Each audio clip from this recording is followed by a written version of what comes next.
I guess I'll post an expedition at the event.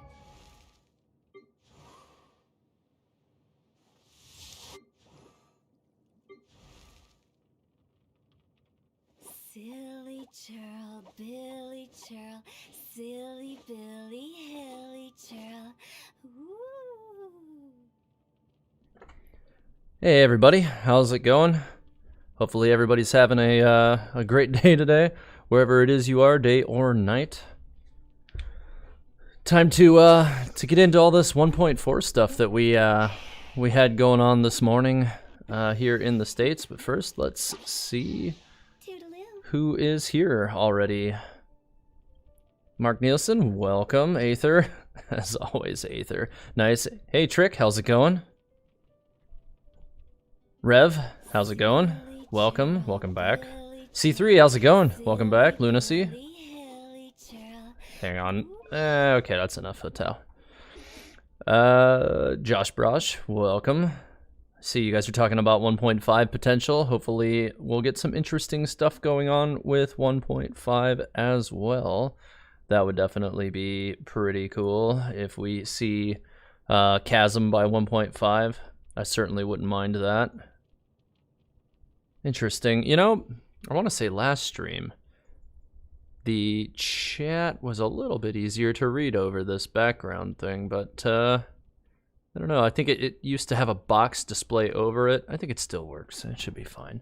But I'll have to look into that for the future. Oh, YouTube GJ, thank you, and welcome to the Adventurers Guild. And Mohammed, welcome back as well. So, I assume everybody here has, or at least the most of you, have watched the 1.4 update stream this morning. Trick, you said my name, guys. Come on, man. So yeah, I assume most of you guys have watched the stream from this morning. But yeah, they had some really great information on there. But I feel like before we jump into some of the things that were discussed on that stream, the first thing we'll do is take a look at the trailer that aired. It went up on YouTube right before the 1.3 stream, maybe like an hour and a half before or so. So we can get into talking a little bit about that and maybe some of the effects that will have on the game's story going forward, because there were definitely some interesting things that might have been a little bit easy to overlook. So let's start by discussing what we saw in that. So we're going to play that first.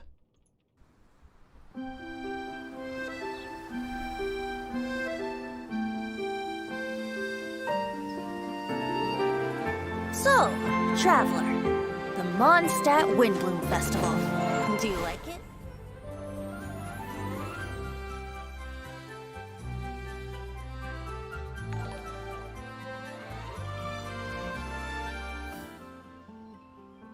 Come on, put your skills to the test.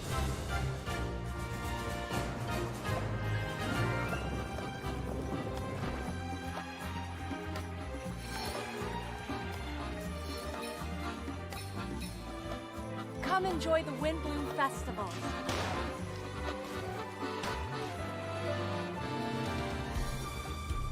So all this festival stuff does seem like it's going to be pretty cool. I am excited about this. Their mini games have been really great. I'm already not able to talk tonight. Wow, 5 minutes I made it.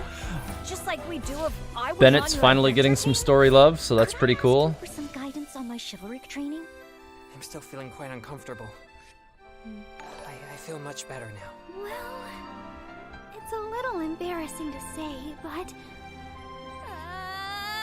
look out! Amber's supposed to be the best flyer. What's going on there? How's the research going? Diluc taking the bottle before Rosaria and Kaya can get at it? Don't overdo it. Let me take care of the dirty work. I hear you've got a job for me. So Rosaria's pretty hyped. Seems like she's going to be awesome. Looking forward to talking about her here shortly.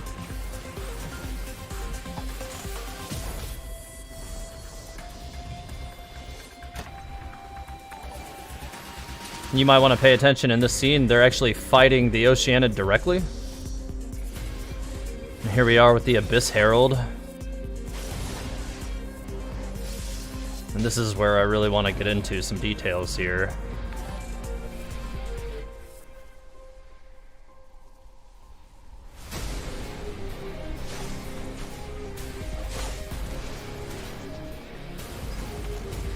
Man, I hope they add this music track to one of the soundtracks.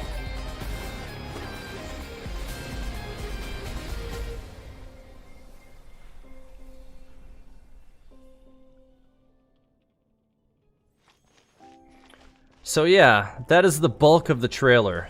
But for its story impact, there's something really important to point out about what we just witnessed. So you might have noticed this at one point during the trailer.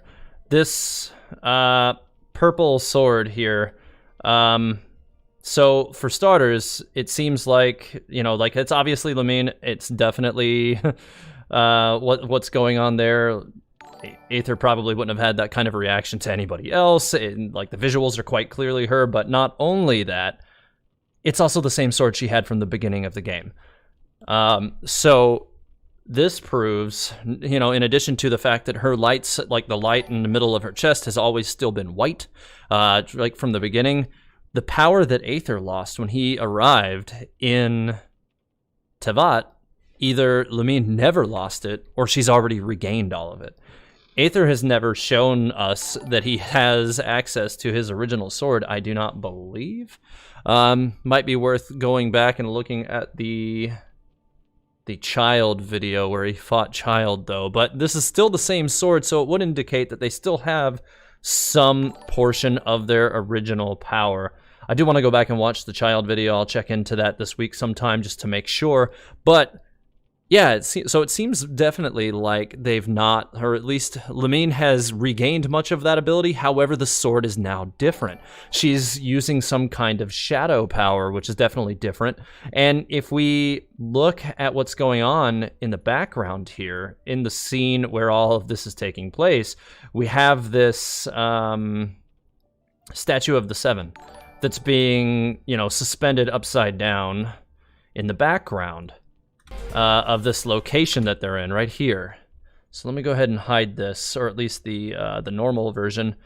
So yeah, we have this statue of the Seven that's being suspended upside down. I did have an interesting take on it from a member of the community. Joined the Discord today, so I have to give credit to EL1013. He suggested that this upside down statue of the Seven might have some relation to like tarot cards, and how how it relates to the Hanged Man, and how it's very interesting that the next card is also like the Death card right afterwards. But apparently the Hangman card has a suggestion for ultimate sacrifice or something, or suspension of time. Now, this whole idea of ultimate sacrifice, it could be taking a representation of the fact that that is one of Venti's, the Animal Archon's statues of the Seven. So there could be some kind of relationship here, suggesting that Venti might be the one that they're targeting to suspend in time, or they're trying to draw him out to make a sacrifice. So I've been saying it from the beginning that Venti is one of those characters that I thought might be marked for death in this game. No, I'm not saying it's gonna happen, but I do think that he's one of the more likely characters that this could happen to. So who knows where they're going with this, but that was definitely an interesting thing that EL1013 pointed out to me. So if you're here, thank you for pointing that out. That was definitely really interesting. There's a little bit more information to that, but I'm not going to dig too deep into it because it wasn't my discovery, but it is really interesting nonetheless, and definitely worth further exploration. So yeah, we'll probably get back into that, but mostly the other thing to compare here is also obvious that whatever shadow energy or dark energy is being channeled into the top portion of that statue of the Seven is also what's on Lumine's sword. So is she tapping into some kind of new dark power or new dark energy? Very possibly. But we don't know what exactly the source of this is. But the other thing to keep in mind is the light in her center has always been white from the beginning. So it's making me wonder if, and both of them had that white light in the opening scene of the game. So at the beginning of the game, were they, simply like beings of light? And if we were to see Lumine full body now, as opposed to just her hands and feet in this shot, would her chest light now be purple? Would the lights on her be purple, indicating at some point we might actually see a dark and light element at some point in the game? For the longest time, I wasn't thinking that would be possible, but now I'm really curious as to whether or not it could be, because now we're seeing a definite indication of, like purple energy being actually cast onto her weapon. So this could be an interesting turn of events for possible future elemental acquisition. We might be seeing a dark and light version of the Traveler, maybe a few years down the road from now, or possibly sooner, but that seems somewhat unlikely. But yeah, maybe after the main portion of the story has played out and we've gotten all of the normal 7 elements, we may be seeing, the actual like return of light elemental energy, what they had at the beginning of the game as a usable resource, and then also possibly a dark version. That would be really, really cool. So I'm hoping to see that something like that could happen. So let's get into the chat here a little bit before I move on to the next topic that we saw from here. Rev, I don't know what you're talking about. I think I missed a part of that. KFC DeLuke will save him. Yeah, I mean, we'll see about that. Josh Brush, you see, MiHoYo is doing the same they did with Honkai, making us engulfed in depression. Well, this scene with the Abyss Herald definitely seems to suggest some sort of future depression. For sure. Because they keep on dangling the carrot, right? We keep seeing Aether going through this, desire to be reunited with his sister, and it just isn't happening. And she keeps either, she keeps walking away from him, or, he sees a vision of her of some kind, but they're not actually there. So, I mean, we'll see what happens. But I'm thinking Venti might be in trouble with the 1.4 storyline. I'm hoping he doesn't die.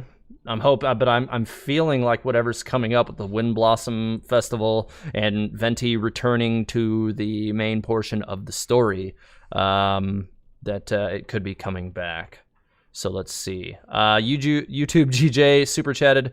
Want to say the new Abyss Herald reminds me a lot of the Foul Legacy transformation. Any thoughts on that? Yeah, so it definitely does have an interesting parallel to that. Now, it's worth noting that Child picked up his ability to channel like the Foul Legacy from an abyss of some kind. Like, he had fallen into an abyss and then like learned or trained with somebody. So it's hard to say exactly where that might have come from or exactly what the long-term impact was on that, but there's definitely even like kind of like the same like rounded shapes, like kind of like in the center of Child's Foul Legacy transformation. He does have a very different mask, obviously, but like the galaxy theme, in some of the extremities is still there. There's several, I would say, design elements that do seem to suggest some sort of connection there. So I do think you might be right about that, YouTube. There is a possibility that the Foul Legacy transformation might be like almost like the Delusions version of an Abyss Herald, where somebody who's not actually a being of the Abyss is able to transform into something similar after having been trained by somebody from the Abyss. But we still don't know who his teacher was either. So there's definitely a lot of additional information that we're still waiting to find out on the backside with regard to that. So, again, it's one of those things I say it so much, time will tell. But I'm really looking, I mean, we got about, I think, 10 days, I think, until 1.4 should be there. They didn't give us a date, but I'm assuming that it will be up at the end of Hu Tao's banner. I think that that's a pretty safe assumption at this time, because they've been pretty good about giving us new content pushes at the end of each respective banner. And I would expect that to continue. But it did seem like, from what I recall of Child's story, that he had fallen into, it said an abyss, but I think it's probably safe to say that it was the abyss. So there's probably a connection there. But it may not necessarily be something that connects to what Lumine's related to, right? Like, it could have been somebody who doesn't exactly follow the Abyss order and everything that they have going on. And maybe that's why they taught him in the first place. So that maybe that's why they enabled him to make that transformation. So there's definitely some kind of possible correlation there. We'll see. I mean, like I said, it could go either way. It could not. It could be completely coincidental. The two characters might not be related at all. The Foul Legacy transformation version of Child and the Abyss Herald, it could have just been like the same artist designed it and they just like making things look that way. Who knows? But I think it's more likely that these were intentional choices, and that we will find out in time that Tartaglia does have a deeper connection to the Abyss, but probably not for foul purposes, we'll say. Yeah, so those were the main takeaways from this story portion of the video, especially what with regard, like I said, to the Statue of the Seven that's being suspended, what possible weight that this could bear towards Venti being, maybe the first lost member of the cast. I've still been thinking that maybe it might still be a little early, like we haven't even been with these characters a full year yet, so killing them off early might not be in the cards just yet, but it might be what they're targeting to do. We don't know.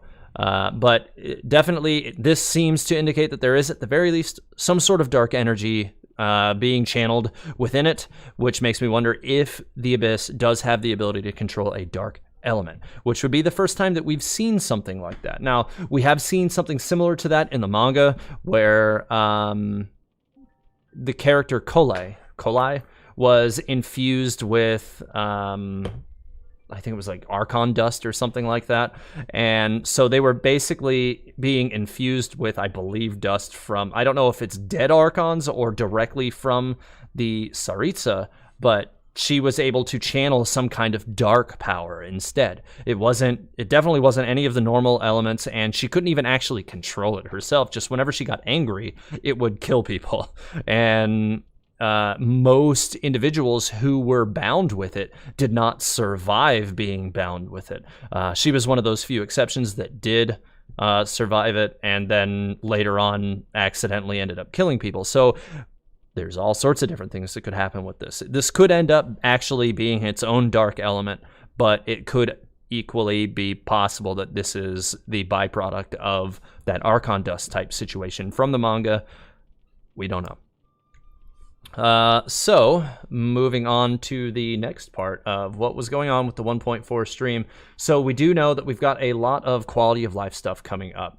For one, so we had the Windbloom Festival. That's pretty cool. There's all sorts of new event stuff coming up with it. And I like some of these mini games, like this one specifically just gave me like Sonic the Hedgehog 2 vibes, where you're on this like old school, like rounded circling thing running through, dodging big bubbles and stuff, and then try not to let them kill you. Like this event here, just I can just see it, like old school, way long time ago, probably. A lot of people here probably haven't played that game, but that's what it made me think of immediately. So we do also have, I a bunch of different events that are going to be bringing us Primo Gems. That's also great. I think the grand total will be bringing us, I think right at 1,000 additional Primo Gems during the period of that event. So that's really good news, even for the people who aren't, who are free to play and are, hoping to at least pull Rosaria. She's a 4-star character, so your chances are a lot higher of pulling her than by, than a 5-star character by comparison. So we'll see. Let's get back into the chat here for just a minute before I continue rambling here. Aether greater than Dainsleif? I don't know about all that. At Teyvat Astoria, do you think there is a possibility that the similarity between the Herald and Child might suggest that the Tsaritsa may be working for or with Lumine in exchange for her knowledge? No, I don't necessarily think that the visual similarities between the two suggest a connection at this time. Just that the Child probably gained that power from a similar location, or obviously from somewhere in the Abyss. It does say as much in his story, anyways. Can't wait for that to happen. Rev, what did Rev say? I think I missed something here. Aether Destroyer of Worlds. Oh. Yeah, well, I don't know if that's coming or not. Maybe. Bruh, if you think it's not Dainsleif, just because of he's tall, think about Child. He got taller on Foul Legacy. So here's one of the things also I think that's worth noting. So some people might be wondering if the Abyss Herald is actually Dainsleif. He really doesn't seem to like the Abyss very much, and he really seemed to have disdain for the Abyss Order in general, and specifically for that Abyss Herald during the last portion of the story. However, there are some interesting, almost surprising visual similarities between the Abyss Herald's side profile and the image of Imanlauker in Dragonspine. So if these are the same thing, then it is possible that the Abyss Herald could actually be Dainsleif, and he temporarily, he goes ahead and calls his bluff and attacks us at the end of this next portion of the quest line. But if you notice, at the latter portion of it, it's not as if Lumine steps in and saves the day for the Abyss Herald. If you watch, he reaches his hand back and summons the portal, and then steps backward into it after she shows up.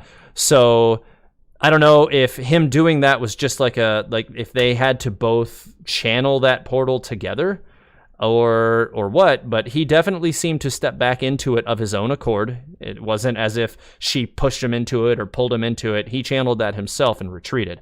I'm kind of inclined to think that at least at this current point, Aether would not have the ability to defeat Dainsleif. Sure, he beat Child. Sure, he's come through a lot of stuff already, but I don't think our Traveler is currently capable of putting Dainsleif, on the ropes just yet. I think Dainsleif's been around way too long for that to occur already. So I think it might be a little early for that. So there's a few things that make me think that it could not be Dainsleif, but we'll see. Aether about to destroy Teyvat. Yeah, I don't think so. Can wait for Mode Herald Abyss to come, or Fatui Harbingers face off with Heralds. I do think that that's probably something that's going to happen, and that we could actually end up seeing a situation where Child in Foul Legacy form faces off against an Abyss Herald. That could be an interesting battle, especially given their similarities. And we do have Tartaglia's banner coming back up. So, we know that they're obviously going to be working Venti into the story because the Windbloom Festival, it makes sense. But maybe they're also going to be working Child back into the story. Although I did think that he had gone back to Snezhnaya, but I'm not sure. I mean, he could be back already. We don't necessarily have a correlation or any kind of correlative information to tell us how long it's been since the end of the 1.1 story ended. It could be weeks, months. We're not really sure.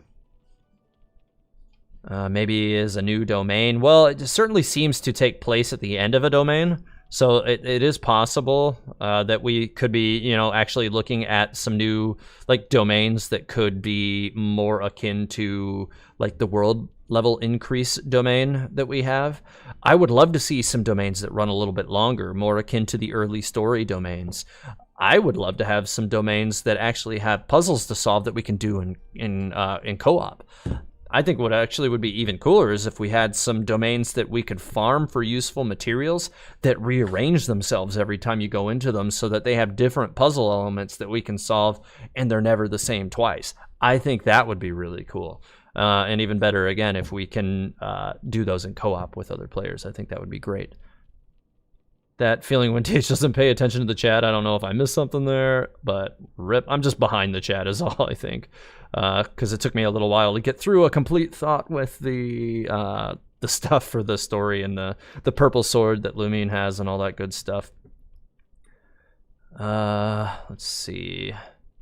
9 seconds has passed. I've won. I don't know what you are talking about there, Rev, but okay. What if Dane's and Lumine moment? Why are you here, Lumine? Yeah, I see. They definitely need to have some kind of a moment, but we seem to just barely keep missing it. There's obviously nobody else that Aether would have reacted to in a similar fashion, so we know it's Lumine. There's nobody else it could be. The sword is the same. Aether and Lumine do both have different swords, too. Like, their little default sword that they fought with at the beginning is different than one another's. Aether's has a very wide crossguard, like it's straight line wide crossguard, and Lumine's has that rounded one. So they both have very iconic swords that are very different from one another. And that sword is definitely that sword as I showed earlier with the pictures. And there's no way that this isn't her. Like, anybody who plays Lumine will know what that character looks like. You see just a little bit of the skirt even bounce down, and it has the split, and then, you know, Aether begins to have his little freak out there. So yeah, it's definitely her.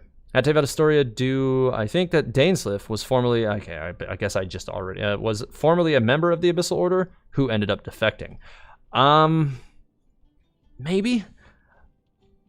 It's very possible that Dainsliff could have been related to what's going on with the Abyssal Order, at least in the early phases. So again, this whole the theory that I just, you know, the one that I finished a few weeks ago with the Gnostic Coruscant and Dainsliff and all that stuff,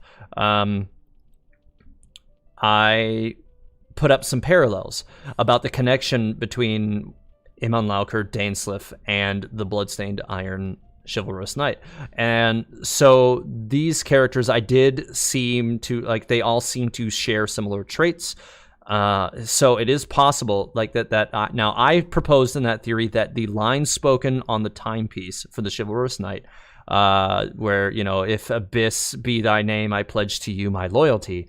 I did say that I thought it may be more likely that Dainsliff heard Lumine say that, and this was like their turning point. They were no longer allied because maybe he didn't want to go along with the Abyss Order's direction at that time.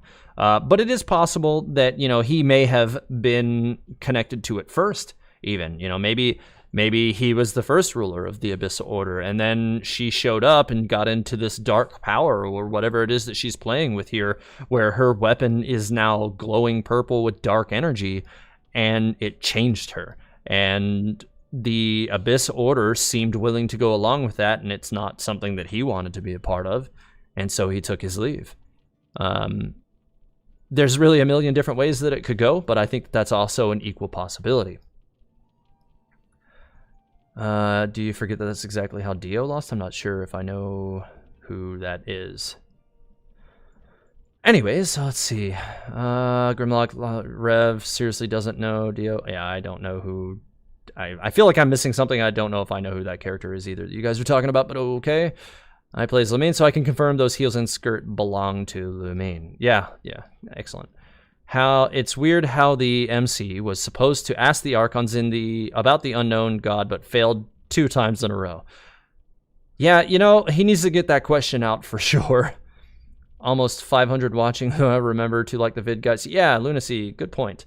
Yeah, guys, if you haven't subscribed or liked the video and you enjoy my content, please make sure to do that. It really does help me beat out the YouTube algorithm, because likes and subscriptions are the biggest things, and they really are what's most important for us content creators to get our content out to the masses.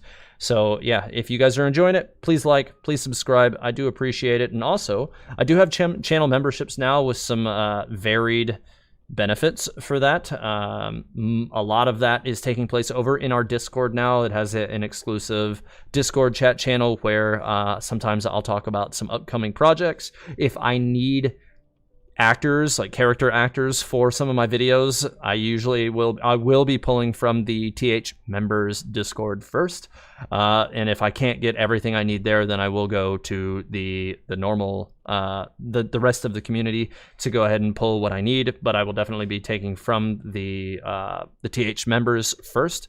Just one of those ways that I can give back to those people who have been supporting me, and I really do appreciate all of that support. I really do, because I couldn't have gotten this far without all of you. And it's important to me to try to give back to you guys, even if it's just to involve you in some of my video projects, because I think it might be a fun experience for everybody. And I do think that the Root of All Beers and Major Domo had a lot of fun with the last one that we did, and I certainly enjoyed it. It was definitely fun. We made a lot of jokes about it, so it was a good time. Just filming all those shots of Klee and Albedo and Jean chasing each other around. It was a good time. Well, we don't know what the unknown god did with the twin they captured. They could have taken them. Yeah, so it is possible that the unknown god, after absorbing the other twin, could have been altered in some way. So Aether came out the other side, 500 years later, without his powers. But what if, when Lumine came out of it, her powers were changed? So that's definitely possible as well. Oh, Dio's a character from JoJo's. Okay, yeah, that makes sense. I was actually going to guess that, but I didn't want to be like, oh, it's probably something from JoJo's, and then just be wrong and then sound even dumber. So I just didn't make a guess at all. I missed my opportunity to pretend I knew what was going on. Do the Abyss have a headquarters of some sort? So I do believe that the Abyss Order have kind of an impromptu headquarters in the Abyss. I feel like they definitely travel back and forth between the Abyss portal, and monsters have been coming out of there. That's documented in Tevat, so that is a known. So we'll see. YouTube, GJ, how do you join the TH members Discord? Just direct message me on Discord, and I will give you the permissions to be in the members only channel. It's just one channel where you'll have access to after that, compared to the rest of the Discord. But yeah, if you send me a direct message and let me know, just send me a direct message, and make sure that you send me a picture of your subscription, so that I know that it's actually you and not somebody else randomly trying to claim that they're you or something like that. And then, yeah, I'll go ahead and give you the rights so that you can join that. Everything's a JoJo's reference. Oh, Rev, come on now. TH Uncultured, I don't know about all that. Admittedly, I do not consume probably as much anime as you might think for somebody who's, low-key obsessed with an anime game, but I have consumed enough. But I think that, the anime that I've consumed is among some of the better entries. So, yeah, I really have enjoyed deeply the ones that I have gotten into. I just don't open myself to a lot of anime frequently. Although I would say that I think the one I watched most recently was Carol and Tuesday, and I really did enjoy that. That was a really surprising and amazing musical experience.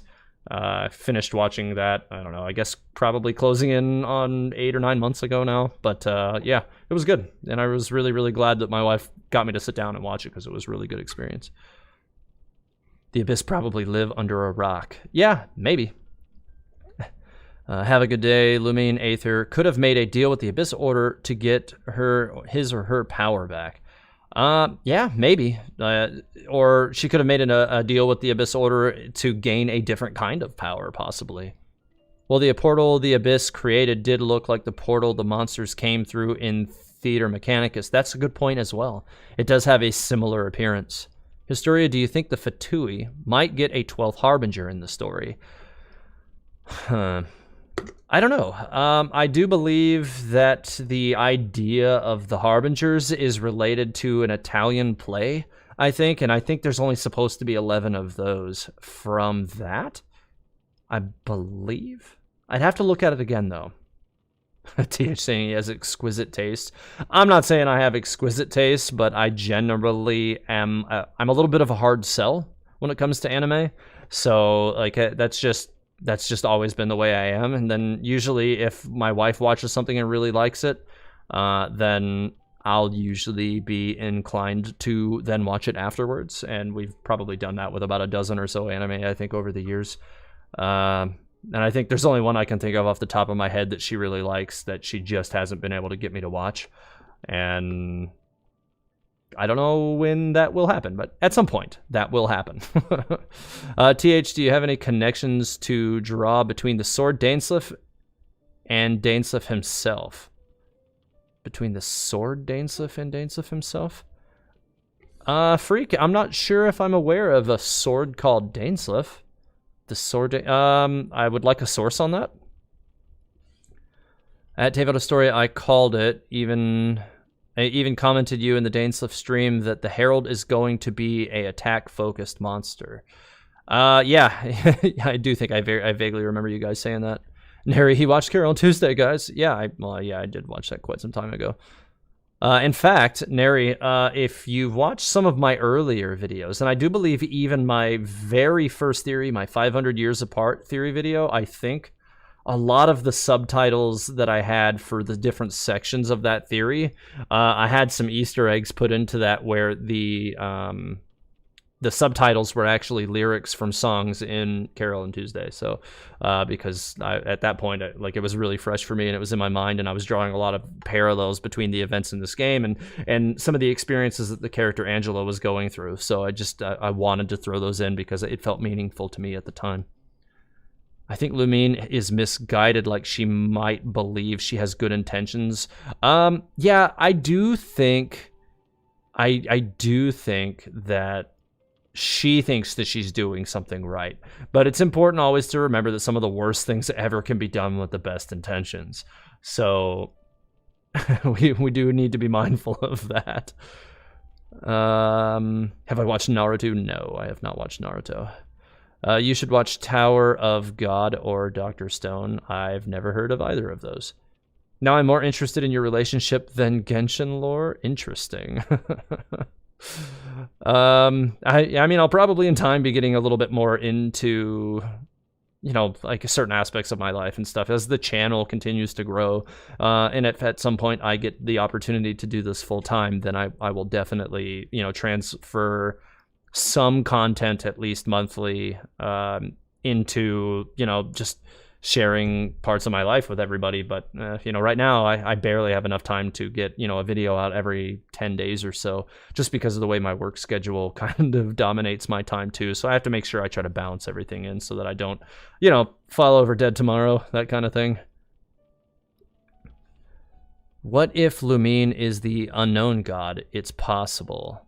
I don't really think that Lumine could be the unknown god, right? Because if Lumine were the unknown god, then, well, she was fighting herself and came, from the future to separate the two of them. I really don't see that being the case. And then there's also some other issues where people have been talking since very early on about the possibility of Dainsleif being future Aether and the unknown god being future Lumine. But then the one thing that's important to remember is that their roles should reverse based on who we picked, and they don't. So other aspects of the game have reversed based on who we picked. Like, for instance, Dainsleif says that, based on the dialogue choices that you make, oh, he really is like her, or no, she's not like her, or she's very different than her in this way, or something like that. So those are things that did occur during the story. So those are things that we, should be mindful of with regard to that kind of theory. I'm not saying it's impossible, but to me, it makes it a little less likely. If the Herald is Dainsleif, what if he's just keeping us busy while waiting on Lumine? I mean, so that is possible. It could be that he was just, keeping us busy so that she could, summon him back in and that they could learn what they needed to learn from Aether to find out if he would agree with their whole situation. So it's possible that, they were just trying to, kind of gauge Aether's response to everything that's going on. And if they determined that he would not go along with it, then they'd probably just leave him out in the cold, that kind of thing. YouTube GJ, I did get your message on Discord. However, you should use the link that's at the top left, or you can go to the description of my video and make sure that you've actually joined the Discord, because I can't give you a role if I cannot find you in the Discord. So you need to do that first, and then I can give you access to the actual TH members chat channel. Let's see here. At Tame Out Astoria, the sign on the portal is the same sign the unknown god has in her eye. I don't know that I've noticed that the sign in the portal is the same as her eye, but that is interesting. Yeah, because it's like a 4-pointed star. So yeah, interesting. Why do you think we have to defeat Dainsleif to get to Lumine? If Dainsleif is against the Abyss Order, do you think that they have some kind of pact? He'll have to obey her when she calls. I think it's because he cares about her. I don't know if I don't think necessarily like it's a love thing. It could be. But I honestly, based on the information we have, think that he had a closer relationship to somebody else from Dragonspine many years earlier. Okay, you are in the Discord. Do me a favor, YouTube GJ, say anything, just anything in general chat, so that I can actually find you on the list. It'll make it a lot easier for me to adjust that right for you. So yeah, anyways, so if I feel like they were probably friends for a long time, and as a result of losing somebody he did care about, I think he's still somewhat protective over her, even if he doesn't agree with her agenda at this time. So that's something I would watch out for as well. If you played Honkai, you may know it's a depressing game. They probably want to make Genshin a little depressing too. He literally said anything. Okay, well, hey, that works. That's what I told you to do. And there you go. You're set, bud. You should see a TH members chat. It's directly underneath the general Genshin chat. So, yeah. At Ren, I'm not a historian, but it's probably because the sibling and Dane might have been friends or companions. Yeah, so that's pretty much exactly how I feel about that situation as well. At Tevat Astoria, I mean, Dainsleif Eye has the same symbol as the unknown god. It's actually a little bit different. So when I did my Dainsleif and the Gnostic Chorus, and how I think the unknown god and Dainsleif are the two from the Gnostic Chorus, I was looking very closely at, images of their eyes, and they're similar. They're very similar, but they are not identical. So I feel like there could be, maybe, I don't know if it's just the difference between like genders or something, but there's another character who also has that same kind of eye, or very similar eye. And bam, it's Kaya. He has the same kind of pupil. If you look close, his is very, very similar to that of Aether not Aether, but Dainsleif and the Unknown Gods. And he is from Kenraya. So that is one of those things to me that does seem to suggest that there's a bit of a connection between Kenraya and the Abyss, but we don't actually have any concrete information about that yet. So that's something we do need to keep watching for. If it does turn out to be true, then, then we should probably be side-eyeing at Kaya a little bit more than we currently are, because right now we're all like, oh, that Kaya, he's not gonna turn on us or anything, and then one of these days he's just gonna do like his version of a foul legacy transformation or bust out a delusion or something crazy, and we're just gonna be like, oh, didn't see that coming. So, we'll see what happens, because like right now, like he's that like shady character that's like the one you most expect and therefore the one you least expect. It's weird. It's a weird situation. So we just need to keep watching him for sure. Freak Phase activity. You keep missing it, but earlier you asked for a source about Dainsleif's sword, and I just pulled up something on Google from Norse mythology. Interesting. Okay, so yeah, I might have to look into that. But I do know that the actual derivation of Danes and Lef, like Lef is an Old Norse word that means air, so that's that already suggests a connection there anyway. So I was definitely Nary, you be quiet. But yeah, there was already a connection, I felt like, between the whole like Daneslef situation and Norse mythology anyways. So it's possible. Tevat, kill Timmy's pigeons. Oh, I will. Don't you worry. Kaya and Daneslef are from the same place. Yeah, I think it's possible that they're both from the other side of the portal, and that it's not technically a place within Tevat. And, you know, it's described as a place where the gods' power or something like that, or the gods, or shadows or something, where where the Archon's gaze can't reach, or something to that effect. I'm usually better at remembering those specific quotes, but that one I can't seem to get right now. You think Hu Tao might be the Grim Reaper of Tevat? We should consider the possibility. Yikes. Hopefully not.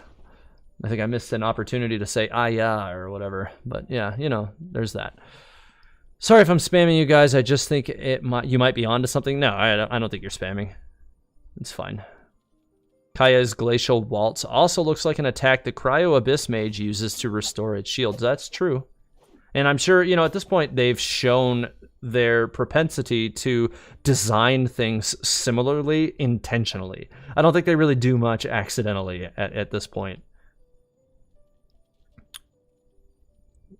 Okay, TH, Lamine still has white light in her attire. Her knee is still white in the trailer sighting. Okay, interesting. Okay, so that may mean that there may not necessarily be a correlation between her center light and whatever element that she's controlling. Very interesting. I guess we'll have to keep a watch out for how that continues to progress then. Pigeon gonna disappear for weeks again? I mean, I wouldn't be surprised. I will get them though. That's definitely gonna happen tonight. What would your reaction be if the story ends as Aether and Lamine with all elements unlocked against the evil version of all Archons? Well, I've got some interesting thoughts about the Gnosis and how I think that they, you know, like, while I think that they have their own intent, right, like for the purpose of the story, I think the reason why the Tsaritsa is collecting them is probably very different than why they were given to the Archons in the first place. And I suspect that the reason why Celestia has given them to the Archons is because there's some kind of like the One Ring kind of situation going on there, where because they have a Gnosis, they are more susceptible to the Overseers and Celestia's dominance. So if they want to flip a switch and have control over them, they can just do that. And I feel like that might be why the Tsaritsa is taking them from everybody. She wants the Archons of Tevat to be free. She wants them not to be controlled by the Celestial Overseers anymore, so that when it all hits the fan, and it's inevitably going to, for sure, that there's a reversal to be had, that it doesn't exactly work the way the Overseers want it to. This might be a very different way than it's happened in the past, because it does seem like civilizations definitely have risen in Tevat that were not worshiping the celestial gods and were destroyed for it. Well, it seems like that might be what, you know, the Tsaritsa is actually kind of pushing for in Shnesnaya. And now she's taking everybody's Gnosis in hopes of protecting everybody from what's going on. And that might also be why the Electro Archon Val has begun to reclaim all the Electro Visions, because she could also be looking at like, oh my god, like not only are we being controlled through these Gnosis, but all of these visions that I have been giving out have made all of these people into potential replacements for me, who could then be used to serve against the people of Tevat. So there's all sorts of different ways this could go. But that's kind of what I suspect they're doing with it. I do have a theory that I'm working on, or at least that like I have a concept for. regarding that specific thing. I'm not ready to get into it just yet. It'll probably be one that I'll get into after Inazuma comes out, just because there's some certain details that I'm expecting to come true in that, and I want to confirm it first before I go working with it. So I need a little bit of extra side information to populate so that I can definitely make sure that I'm right before I pull the trigger on that. Pigeon. Yeah, it's okay if you miss the streams. You know, hey, you know, sometimes other streamers are, you know, doing their thing at the same time. You know, do what you got to do. Wonder how far he's willing to go when it comes to commands. Yeah, we don't know yet. Dansliff is space and unknown god is time. Yeah, I mean, I do think that there is a possibility there. Like, visually, there seems to be some connections there for sure. Isaac, welcome to the Sealies. Thank you. Make sure you send me a direct message over on Discord with a screenshot of your signing up or you know, proof that it is you, and I will get you access to the members chat. But thanks and welcome. YouTube GJ, I'm kind of expecting the Electro Archon to be openly hostile towards us. Yeah, honestly, I do too. I really do. I don't think she's going to be exactly happy that, you know, that Aether's there, and I don't necessarily think anything friendly is going to come of it, at least initially. I don't remember where I read this, but something did say that Aether's interests may align with the Tsaritsa. I do think that that is what's going to happen. So, again, this goes back to my previous theory where I was talking about the Black Pullet and how the old mage witnessed two stars, two lights pass by him, two spirits passed him in the spirit realm and aligned themselves with two armies.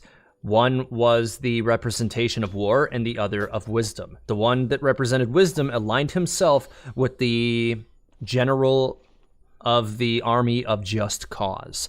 I suspect that the Tsaritsa is actually the one fighting for a just cause, but she's not necessarily going about doing it in a way that you might think, or in a way that's intuitive, I should say.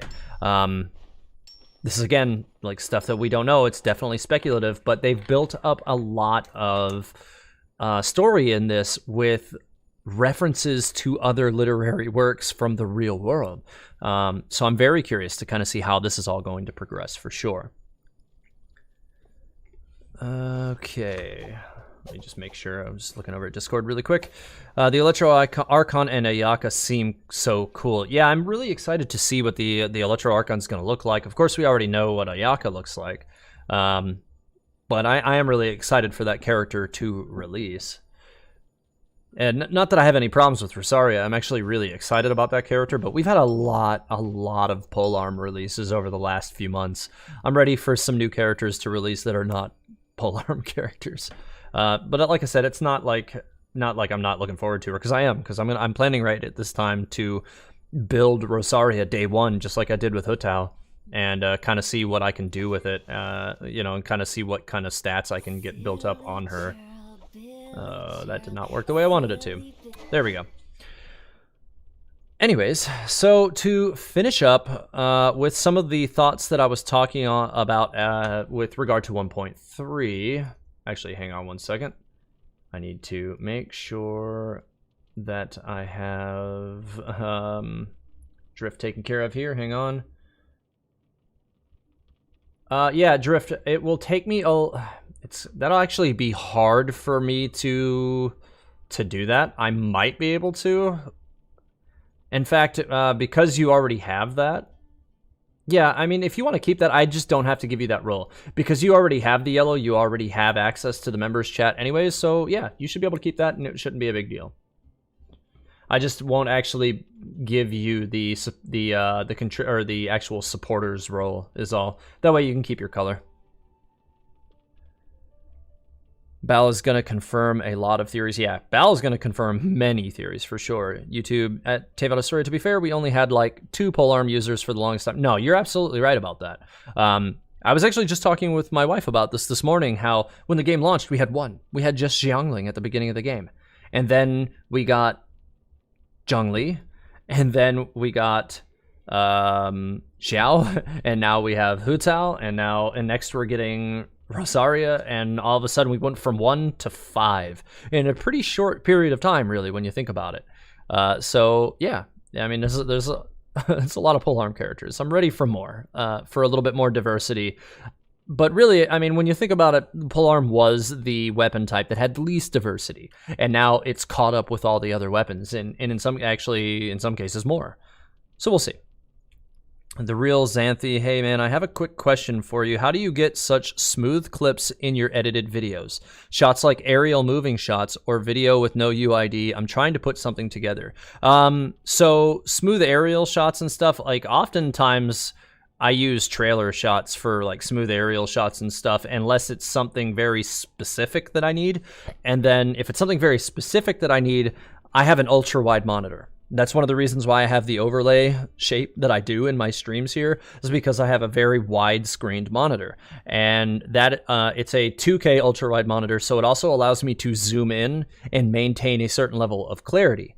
So when I zoom it into a standard HD resolution, the UID is nowhere, like I can literally zoom it in to where it barely, like the top and bottom just hit the points where I want them to, but then the UID is, 800 pixels to the right of the window frame, and it's nowhere close to being visible anymore. So, like even here you don't see it because my overlay is barely covering it. But, like it's one of the reasons why I bought the ultra wide monitor, so that I could take better shots for my videos, because I knew that I needed something that would be a little bit more tolerant to that zoom.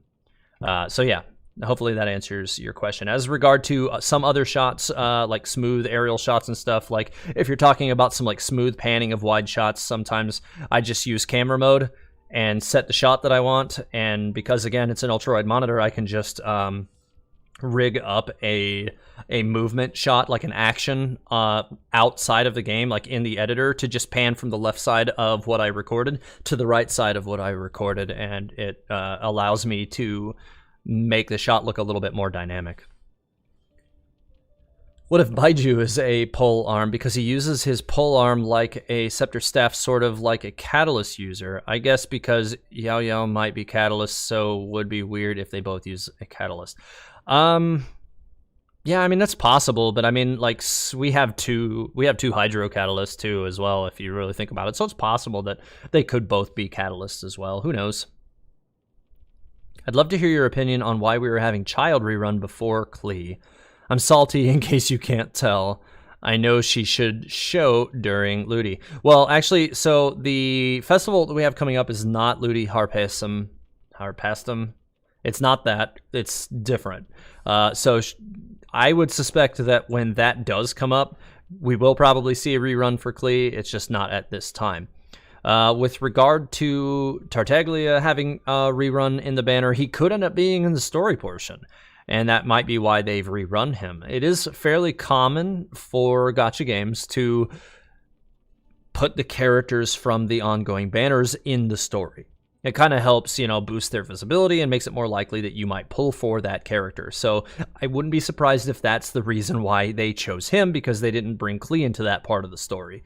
That character has kind of low understanding about what's going on around her because she's young, so it might be a little bit more difficult to work her into some of the more serious story aspects of the game compared to Tartaglia, who would have a much better concept of what's happening. Saritsa reminds me of Edelgard. Both are women, or who I assume have had something happen to them in the past that they now want to dismantle the gods in free humanity. Both aren't evil, but not good. Spoiler warning, I actually have not finished that game, and I didn't know any of that about her. I need to do that at some point. I never have the time to finish things. Oof. Why would you like to see a really insane ending that I have in mind, that being all the Archons with their army in either Dansif and Lamine with the Abyss army against Celestia's army? This will end Celestia. I actually suspect that that's Ren. That might be what does happen. Even when you look again back at the Black Pullet, it doesn't say that the armies that are forming are actually forming against each other. It just says that they're forming. And I think that that can be taken to mean that it's possible that the two armies were uniting against the gigantic woman who was outstretching the shadow over the spirit realm in the Black Pullet story. That's a parallel for the beginning of our game. So, yeah, I think I already explained that well. I don't need to keep going. Would you like to see a really... Okay, I already hit that. Okay. Even Zhongli would have made more sense than Child because they could have Venti hang out with an old friend. Yeah, I mean, I don't necessarily disagree with you, but I do think that it's possible that that Child's going to be entering the story, and that's why they've chosen him. That's the only explanation that I can offer for that, to be very honest with you. Lunacy members and their special emojis. Andy is lost at IKEA. I'm back. What happened? Oh, we're still talking about all the story implications that have come up as a result of today's trailer. Honestly, this part of the conversation has gone on a lot longer than I thought it would. I haven't even been able to get into Rosaria because this is kind of springboarded into so many other things.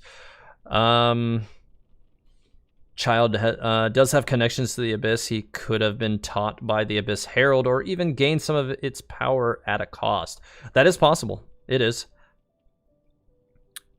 Anyways, so let's finish up some of these thoughts about the 1.4 update.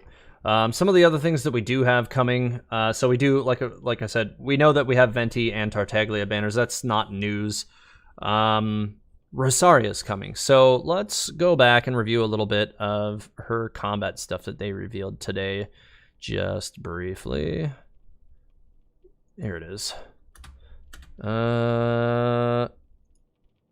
Need to get this back on screen. There we go. So Overdo it. Let me take care of the dirty work. I want to see. So they did show some interesting stuff about her I think her charged attack teleports you through small enemies, so that could be pretty handy. I'm really excited for what that actually could bring.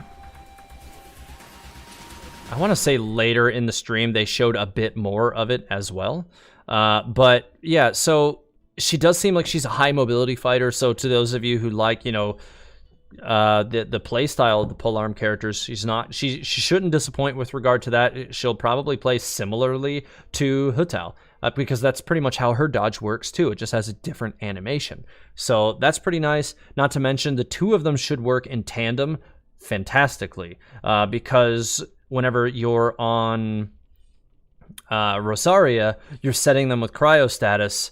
So pretty much you can stay on Hu Tao whenever she's fire charged and benefit from the cryo status that you've put on them already. So you get, you know, your first hits, if you've, you know, hit enough of the targets, it looks like she has some AoE abilities that she'll be able to set out to get multiple targets, then you'll be able to blast them all that much easier.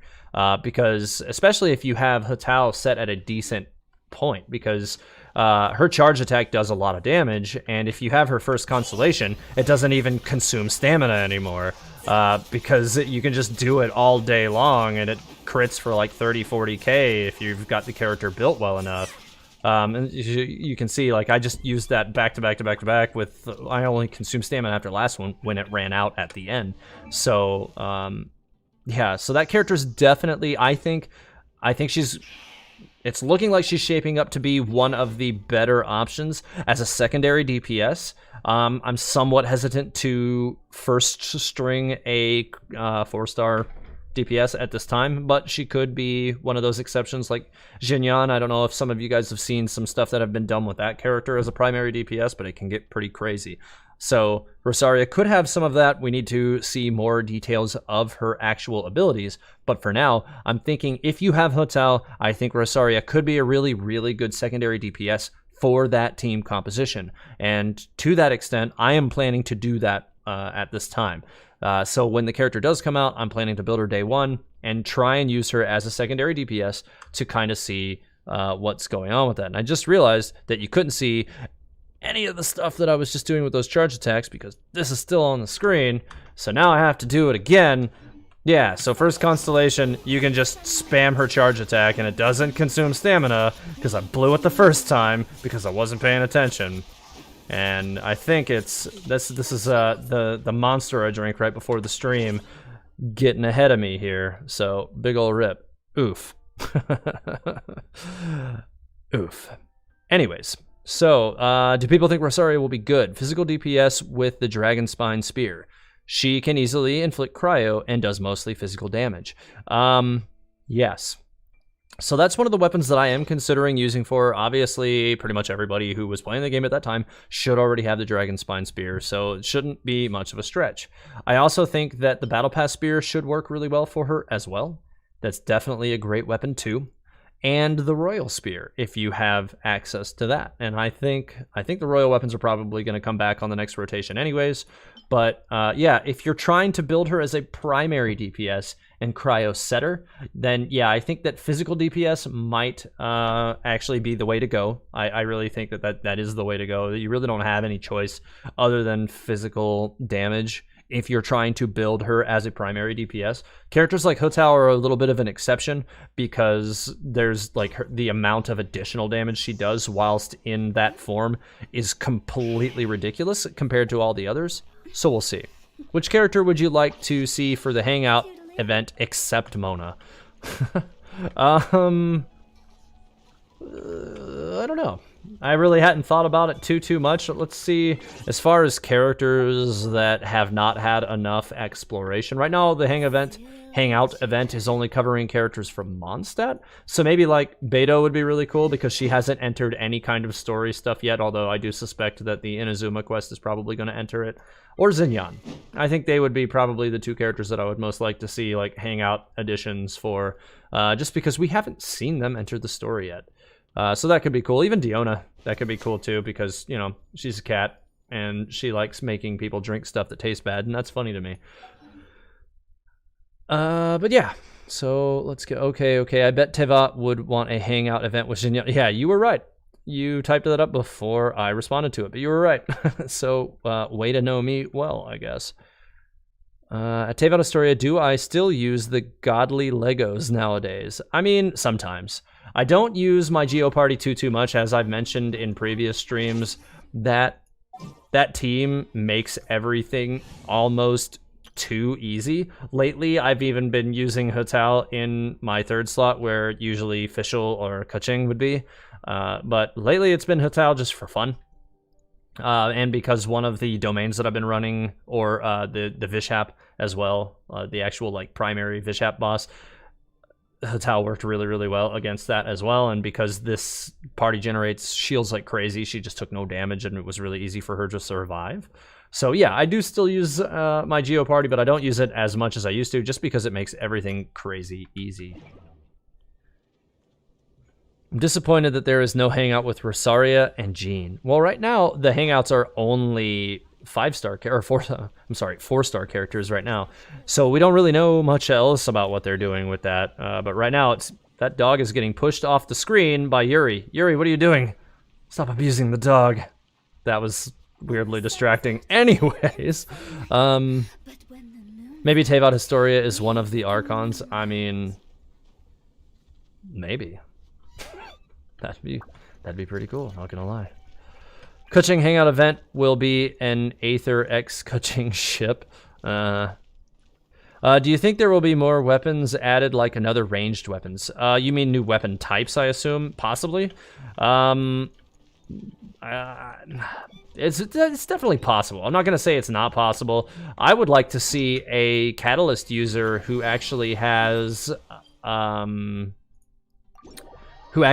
like a bow targeting ability, as opposed to, you know, just like the normal Catalyst type, where you can actually, you know, push R, or, you know, just hold down their charge attack and actually use one of their nukes as a charged ability, which is actually what I kind of expect Alice is gonna do. So that's completely speculatory, but I'm calling my shot right now. That's whenever that character shows up, $10, that's what she's gonna do. We'll see. I think that would be really cool. That would be, like, if I were to design that character, that's how I would do it, for sure. Let me claim all of these, since I have this stuff to claim right now. I need to Oh, wait, nope, that one's not done yet. 28 minutes. Alright, that was close. Almost messed that up. Almost messed that up. TH is the Archon of Pigeon Murder. Well, that's a lame thing to be the Archon of. I don't like it. I don't like it. But I haven't done that yet today, and it is time.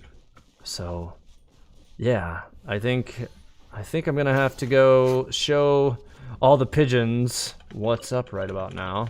I got those before they loaded in because that's just where they all pop up. Nah, missed that one. And let's get these guys. Oh, there's only 3. Slim pickings today. Well, it's a good thing I got that other little group. It's kind of unfortunate. Well, we got the 2 more over here, so I can get at least one of them because the other one always flies away. Nah, totally missed that one. Whatever. So, continuing back into what's going on with 1.4, let's finish that up. There were several new weapons as well. So I don't know if you kind of had to look hard for them because they don't really focus on them too much in there. But, and there wasn't a lot of context for what it was that they were trying to show you, but there's one of them right there. There's a brand new catalyst that Lisa has in the trailer. And then that sword that Aether has is one of the new ones as well. Now, these are reskins of existing weapons. I think it's the sacrificial weapons. They're reskins of those, but they're kind of like purple. I think they're way better looking, to be very honest with you. So that's not necessarily a bad thing. Here's another new bow. And then here's the new 5-star bow as well. So, yeah, we've got a lot of new bows coming, but we've also got a whole new set of weapons coming as well. So all sorts of new stuff. Also thought it was cool that they have Noelle and Diluc in these alternate costumes on this last window. Who knows if that means we'll see them in game like that? Or if they'll eventually end up being costumes that the characters may obtain at some point in the game. Who knows? One day, maybe we'll get alternate costumes. So we're also getting a Dainsleif World quest. So that was kind of unexpected. I didn't think we were going to be getting the next part of the Dainsleif quest so early, but now that we know we're also getting back into stuff with the Abyss Herald, it's not really all that surprising now. So, you know, that was pretty much what he was looking for. So here, it's coming on right away. So that's pretty cool. And that Abyss Herald is a Hydro-type enemy. So to all of us who have Ganyu, he'll probably be a joke, but that's fine. So the Hangout story quest, or the Hangout quests we have are for Barbara, Bennett, Noelle, and Chongyun. It's kind of surprising that, 3 of the 4 characters are all Mondstadt characters, and then Chongyun just shows up from Liyue to be like, hey, I'm here for the festival too. Not necessarily a big deal, though. My guess is the reason why they picked this is because there's some of the lesser mentioned characters in the game that there seem to be a large following for. And that's, Bennett certainly proves that. Chongyun certainly proves that. I do think that there's a lot of people still who are, really attached to both Barbara and Noelle. So that's not too much of a surprise, really. And then we do have this Oceanid event. And we're getting a little, baby Oceanid pet to go with it. And that's pretty cool. I didn't really expect that we would be seeing new replacements for the Sealies this early. But I do think that it looks pretty cool. And I'm excited to actually get it and see what kind of goofy sounds and stuff that it makes. And to just have a different pet that I'll also forget to turn off when I'm filming video footage for my content. And then have to completely reshoot things all over again because I messed it up with it. But we'll see what happens with that and how things continue to progress with that as well.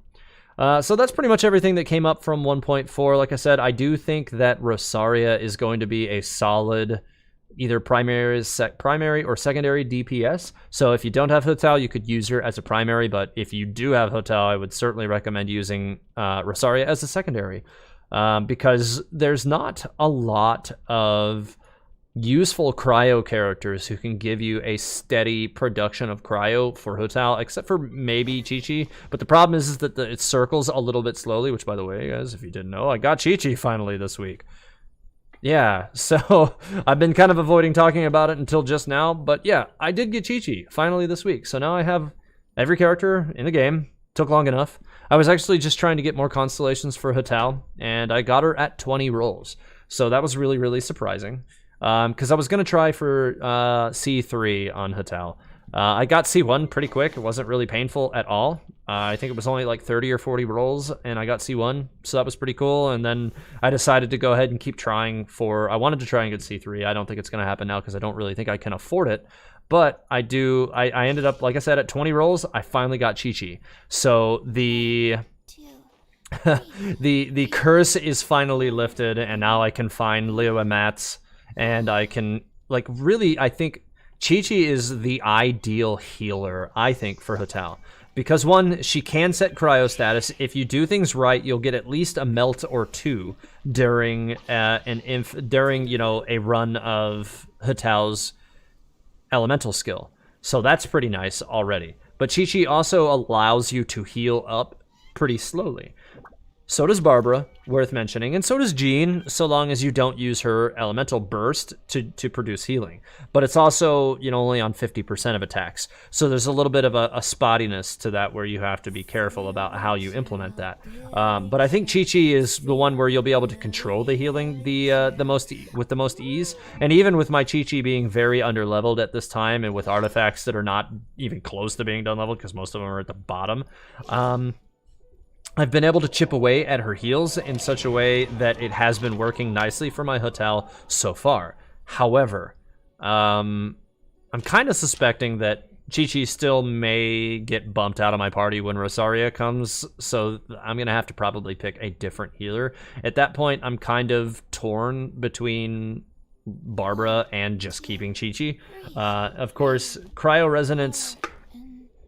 I'm not really a big fan of Cryo Resonance, and that's because they have to have a cryo status already inflicted on them in order to get a benefit from it. Whereas all of the other ones, it's just there all the time. So I kind of feel like they should rework Cryo Resonance a little bit to make it more useful, because right now it's kind of not. Yeah, okay, 15% crit rate is a lot. That's substantial when they do have when they do have cryo already affected on them. But outside of characters like Ganyu, you're probably not going to have cryo status already inflicted on them, at least not as much as you would like. And we don't have a proper cryo catalyst yet. And that would be the character I think that would now, that would really do the job. So, but we'll see. For now, I'm still working on building up Chi-Chi so I can have her pair off with Hu Tao and get things done effectively. But I can also find random materials in Liyue, and that'll be really, really nice as well. So that's something that I was really hoping would happen for me. And I couldn't even do any of the... I couldn't do any lore content or anything for Chi-Chi or any characters that were related to Chi-Chi until I got her. So now that I do, everything is good to go with that. So hopefully... all I have to do is just keep making sure that I get all of the future characters as they come out, and then, I'm finally in business here. So that's good. No more curse of the lacking Chi-Chi. With regard to my Hu Tao build, for those of you who were here last week, she is level 90 now. I'm currently working on leveling up her Staff of Homa. It is currently at 83 out of 90, so it's getting really close. Her artifacts are all at 20 now. So they're pretty ridiculous at this point. The rolls on most of them were pretty good. I think only one of them didn't really... I think this was really one of the only ones that didn't really pull ideal stats. And it's not even bad, right? It pulled all attack and crit damage during the rolls, but it never pulled crit rate. I would be more concerned about the crit rate if Hu Tao didn't already have 67.6% crit rate. So I'm not upset about it. If I get a piece that's better and has better overall substats with a slightly better rounding, I might still replace it. But she's at 67.6% crit rate with 199.2 critical damage right now, so that's pretty solid. I'm pretty pleased with how she's coming along. The Staff of Homa is basically broken on Hu Tao, and it's definitely a weapon that was designed to make her shine. So I'm gonna go ahead. I need to actually farm out some of these other areas that I haven't been farming out over the last day or so, because I need to get some materials. So I'm gonna try and keep discussing some of the things that we have going on right now while I continue to get some of this farming going. I need to do my regular artifact run today too, so I can start leveling up more of Chi-Chi's items as well, because like I just showed you, most of her artifacts are based out bottomless and they haven't really gotten anywhere. So we'll kind of see how that goes. SW, hey Tavod, I know you're trying to get Hu Tao's name right. I think you're pronouncing it like the other version of Walnut, which is pronounced like He, but her Chinese name is pronounced like Hu. Okay, so it's Hu Tao. All right, well, good to know. Have a good one, Freak, if you're out of here. I think I might have missed something, but yeah, if you're out of here, have a good night. Her numbers are too ridiculous, that's why. Yeah, definitely. If we get to ever change elements and weapons of other characters, what would be your favorite combination? Oh, interesting. So if we got to change the elements of other characters.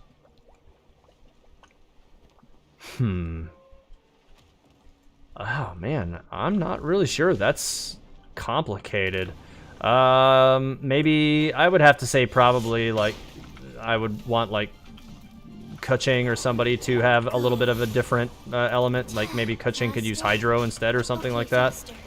I need to get a little bit extra health. I'm not really picking up that much health from this stuff just yet because she's still not leveled up all that much. I'm just gonna take what I can get for now. Nope. My little level 47 Chi-Chi just slowly plucking away at this Ruin Guardian. Alright, that heals over.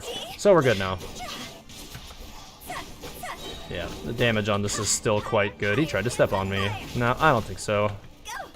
Alright, well, he still got me with that one, but that's fine. Not a big deal. Let me just go ahead and get a few more attacks in here with this. Much better.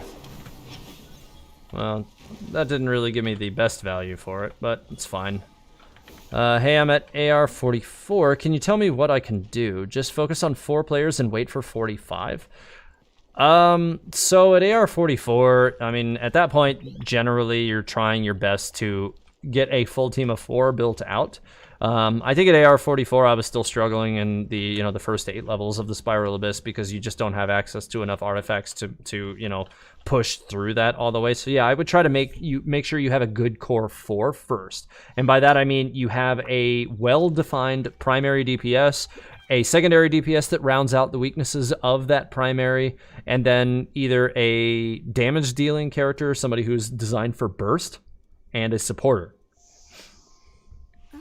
That supporter can be a healer or a shielder or a buffer, whoever brings out the strengths of your characters across the board the best.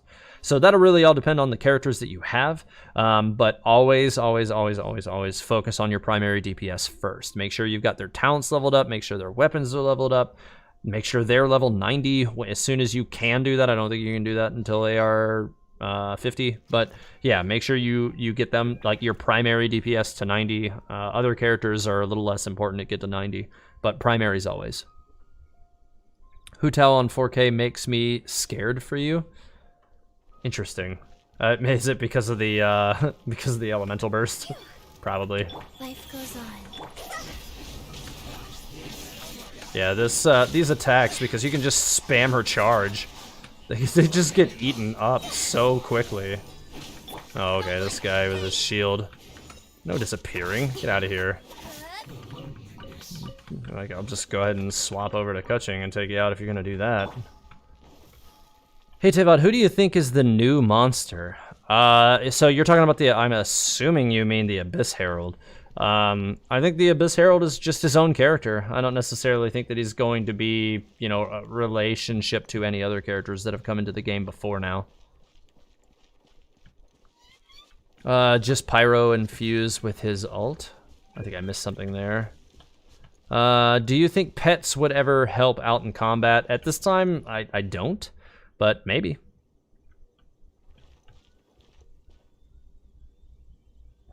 At Tavod Astoria, how I have Chi-Chi built, I built her physically, so she makes around 700 to 1800 with her passive.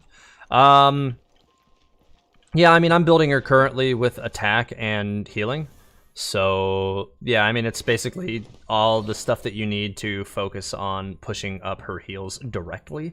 So 2-piece Gladiator, 2-piece Maiden Beloved, and then in the helmet slot, she has healing bonus. and both the substats on 2 of the 4 substats. I mean, basically this would be like a perfect item for her. I mean, I've been pretty much sitting on this one for a while in the event that I did get Chi-Chi. So it finally is getting used.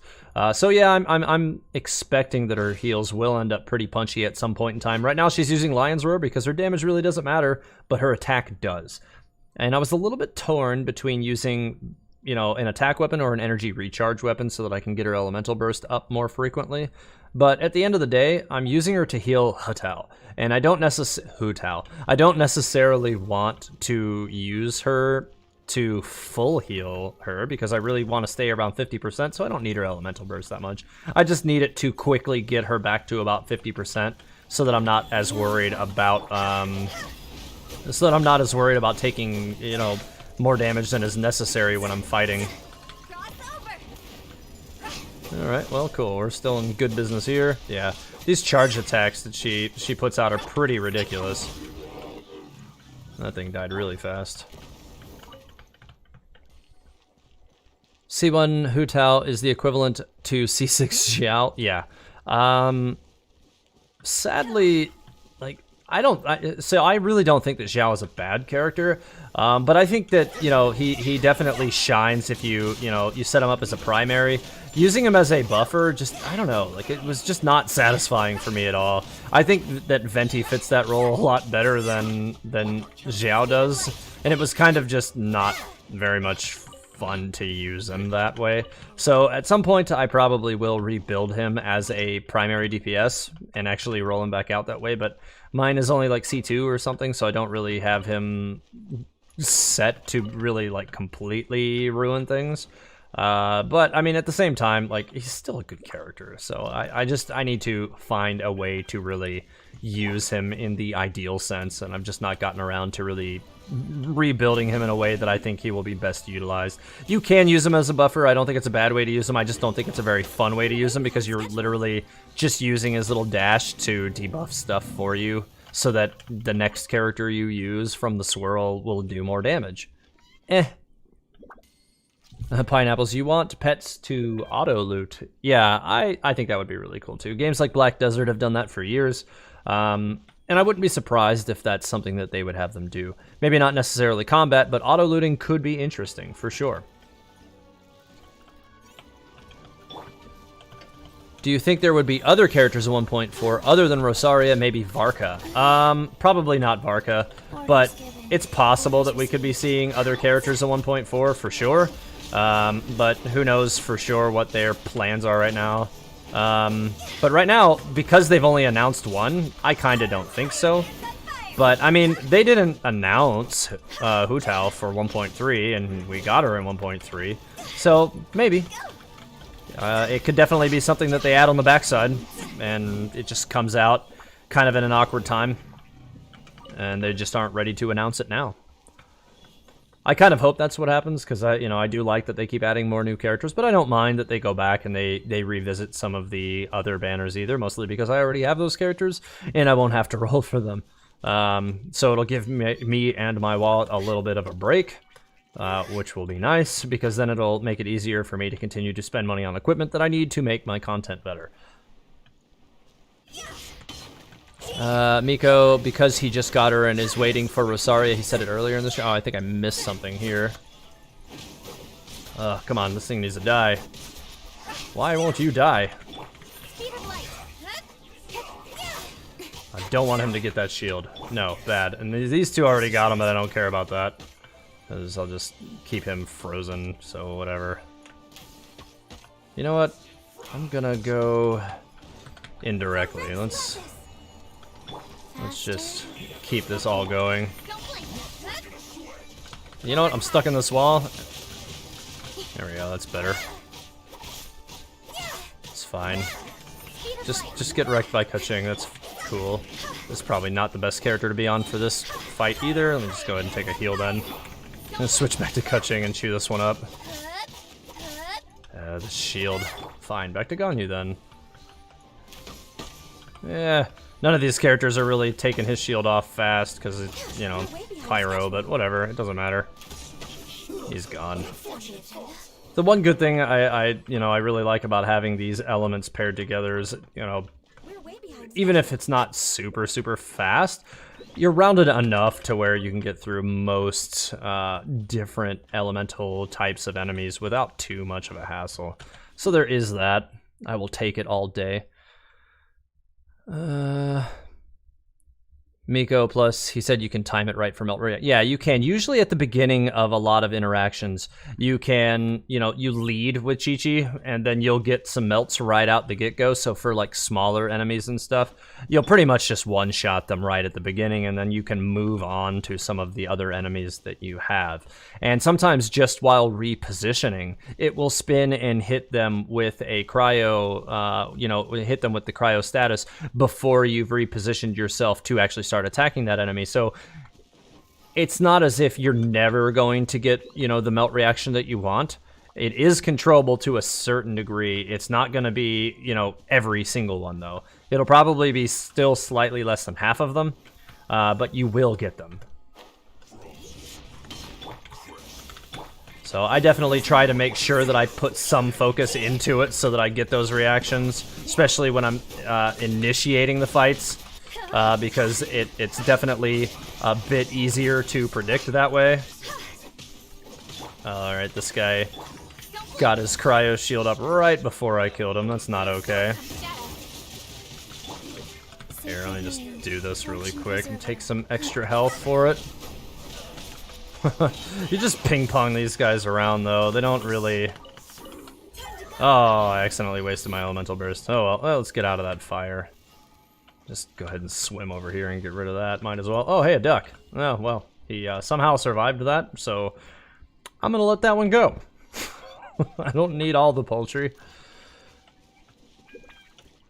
Tave out Astoria, do you think we will be able to ascend our characters into Godchild and still be playable, or do you think that they will have delusions in the future? I'm not really sure about that. I'm not even sure that, necessarily that our travelers will be able to use delusions. So, right now, they command the elements without the use of a vision.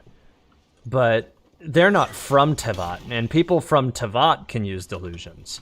And that's probably because, they're created by the Archons. But we don't know what the actual requirements are for those. It could just be that people from Tevat can use them, so it's possible that because our specific travelers don't even use visions, that they may not even be able to use a delusion even if they had one.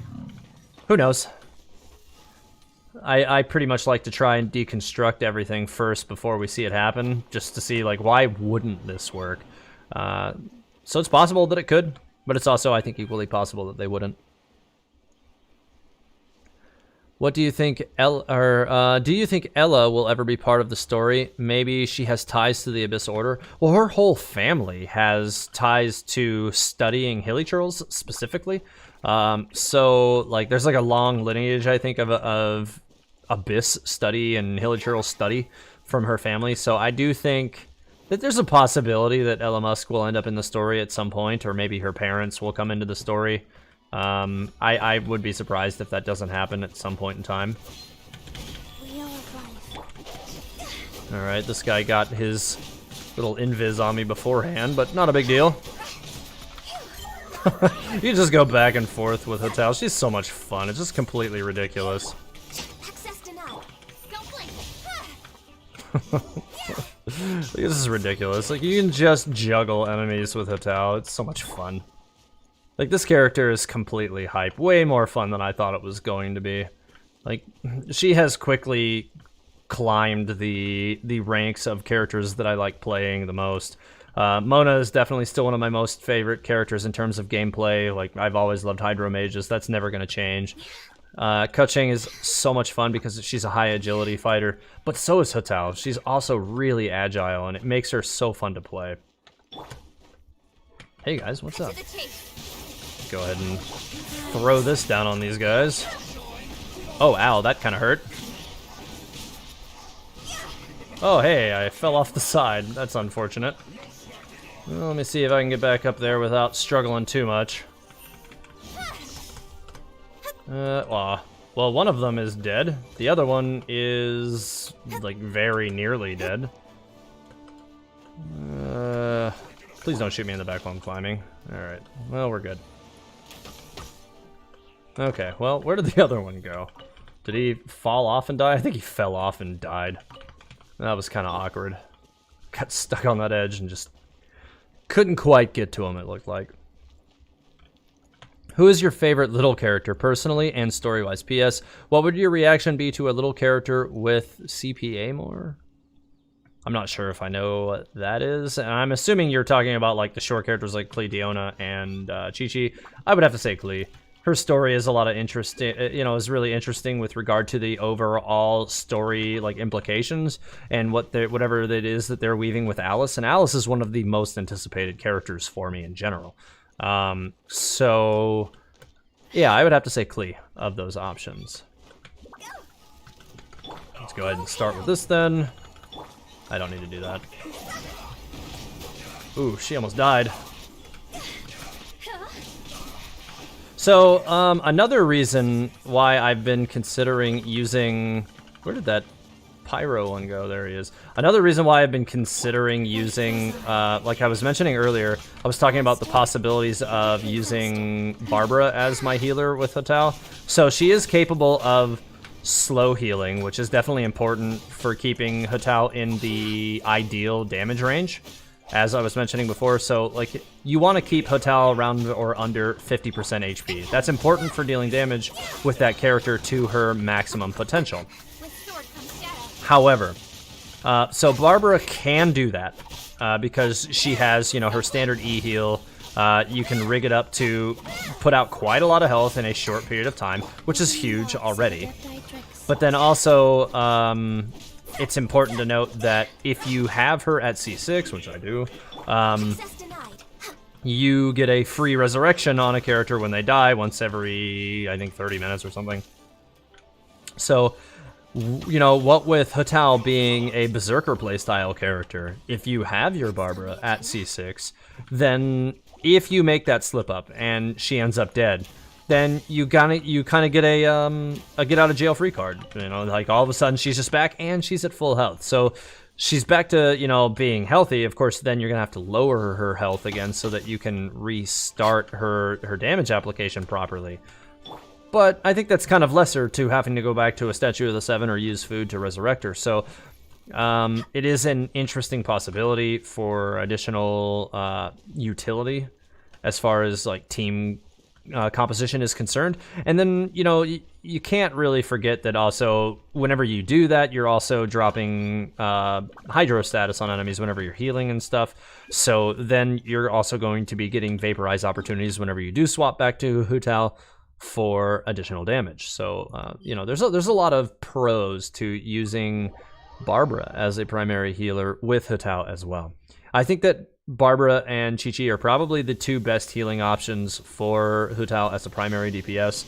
I just, like I said, I haven't decided how I want to handle it yet. I really do like having Ganyu with Hu Tao as well, because she is the best setter of cryo status currently.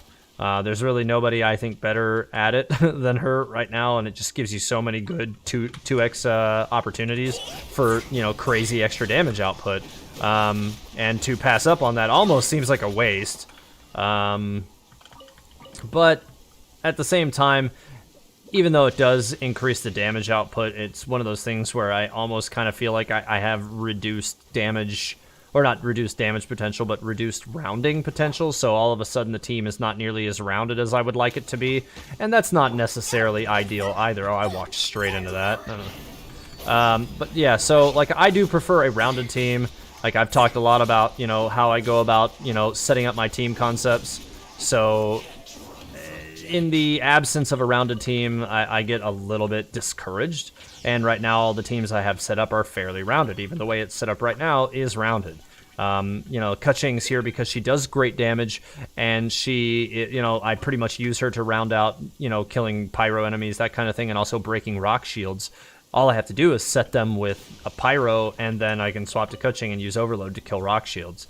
So she kind of fills in the role of a Claymore character for me in that regard. Simulation 115, thank you. You have to leave, but we'll leave this. The Abyss Herald is most likely to be Child's teacher. Timing, looks, and fighting styles are too much of a coincidence.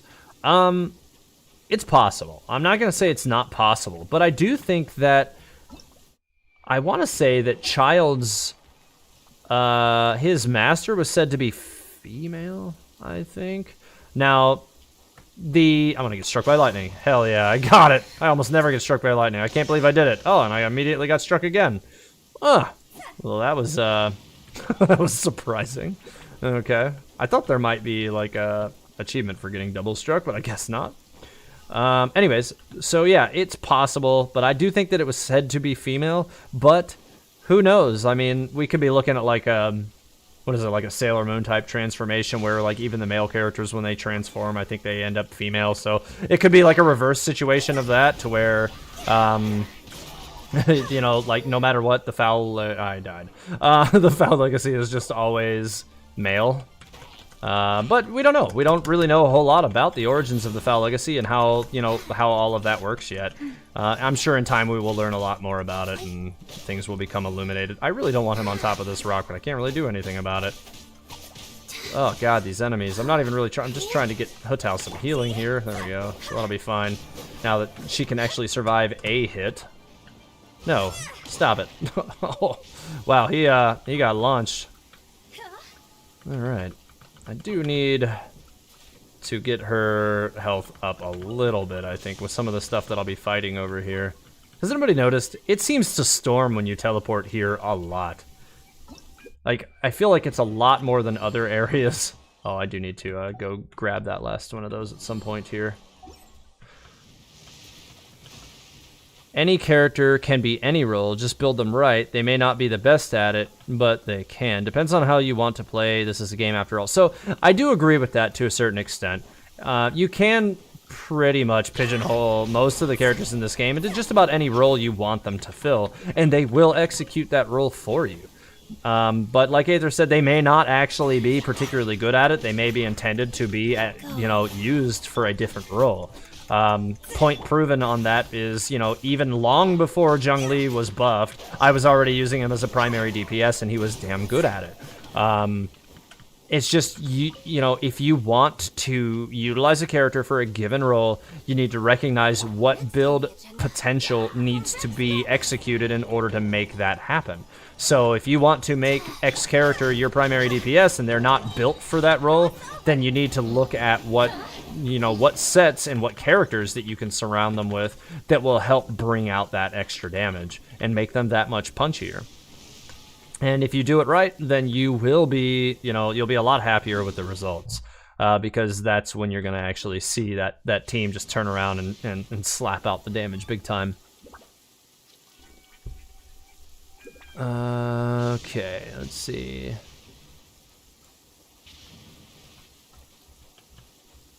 Give me Kaching and I'll go. Teva Story, in your opinion, why are there no NPCs from Natlan and none who talk about it? It's hard to say.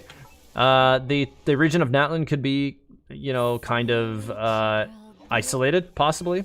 You know, maybe their people just don't travel as much. It could be also a situation similar to Inazuma, where they're not allowed to leave. Because, you know, like the only characters we have from Inazuma in the game right now are characters who literally, you know, fled from Inazuma. So there's a little bit of an issue going on, as we know, over there. So they just abandoned Inazuma, you know, snuck out, that kind of deal. So Natlan could be a similar situation. It's very possible. Oh my god, this guy over here. Can't really do anything to me because, oh my god, what was that? Because it's, you know, easy to dodge that attack generally, but okay. No, meanwhile, that one's just shooting me in the face. Super cool. And by that I mean not really so much. I am losing a little bit of the damage that I'm used to having because I'm using 2 cryos in my team right now as opposed to 2 pyros. But I do get that extra crit rate, I suppose, which boosts my Hu Tao to something stupid like 80-something% critical whenever they have cryo status on them already, so that's always nice. I'm gonna have to use Kaching for this interaction. In this game, or in a game like this, you kind of have to work with what you got, unless you're willing to spend to get a lot of characters. Yeah, that's absolutely right. But the good news is, most of the characters are good. So you just have to recognize what their strengths are and lean into those strengths. And so long as you do that, you'll get good returns. You will. Rosaria is a vampire, right? I don't know. So, I mean, it's possible. She has like a really pale complexion. She doesn't really care much for the church, obviously.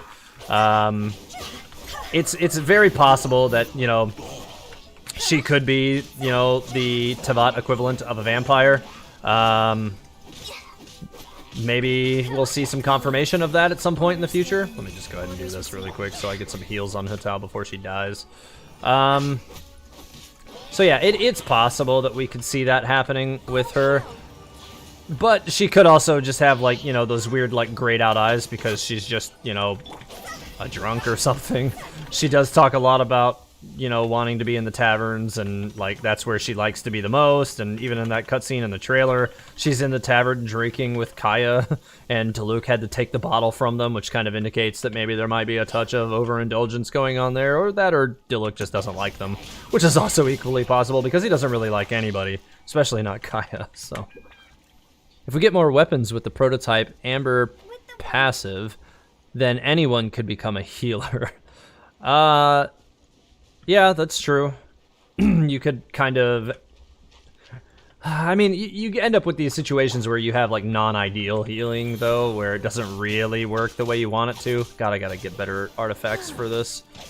Or at least I have to level up my artifacts so that they actually do something. There we go. Hopefully this will break through his shield now. Good. Sometimes the charge attacks don't work the way I want them to. It ended up bouncing back though, so we're good. At Tevada Story, do you think Genshin Impact will start changing majorly after 1.4? Well, it depends on what you mean by changing majorly.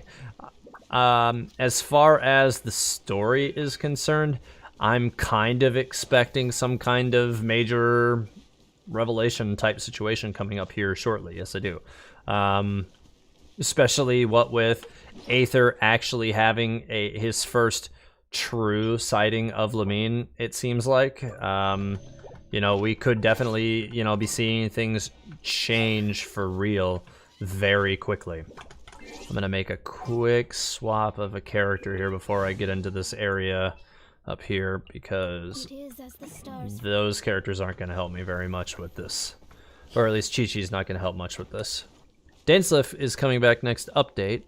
I hope his quest comes at the start of 1.4 so Traveler can get that untimely reunion with the sibling out of the way, enjoying the festival. Well, I don't know how that's going to work exactly. I think, well, I mean, what with Aether actually finally seeing his sibling for the first time, he'll actually have confirmation that she's alive, right? He kind of just has a suspicion that she's alive after having that vision of her with Dainsleif in the last quest, but he doesn't really know for sure. It's just like the closest thing to, you know, certainty that he's had since he got there, which is still, you know, is definitely going to be better than nothing. Let me go up here and get these guys too. And there we go. Melt this one's shield. Hopefully that other one will move along a little bit.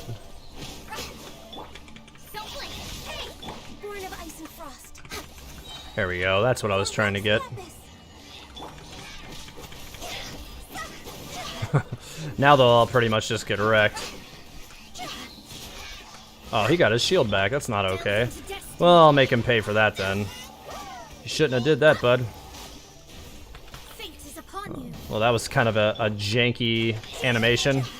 Oh, I didn't even need to do that. The Stellaris popped with the Atlas and exploded him. Well, whatever. Not a big deal there either.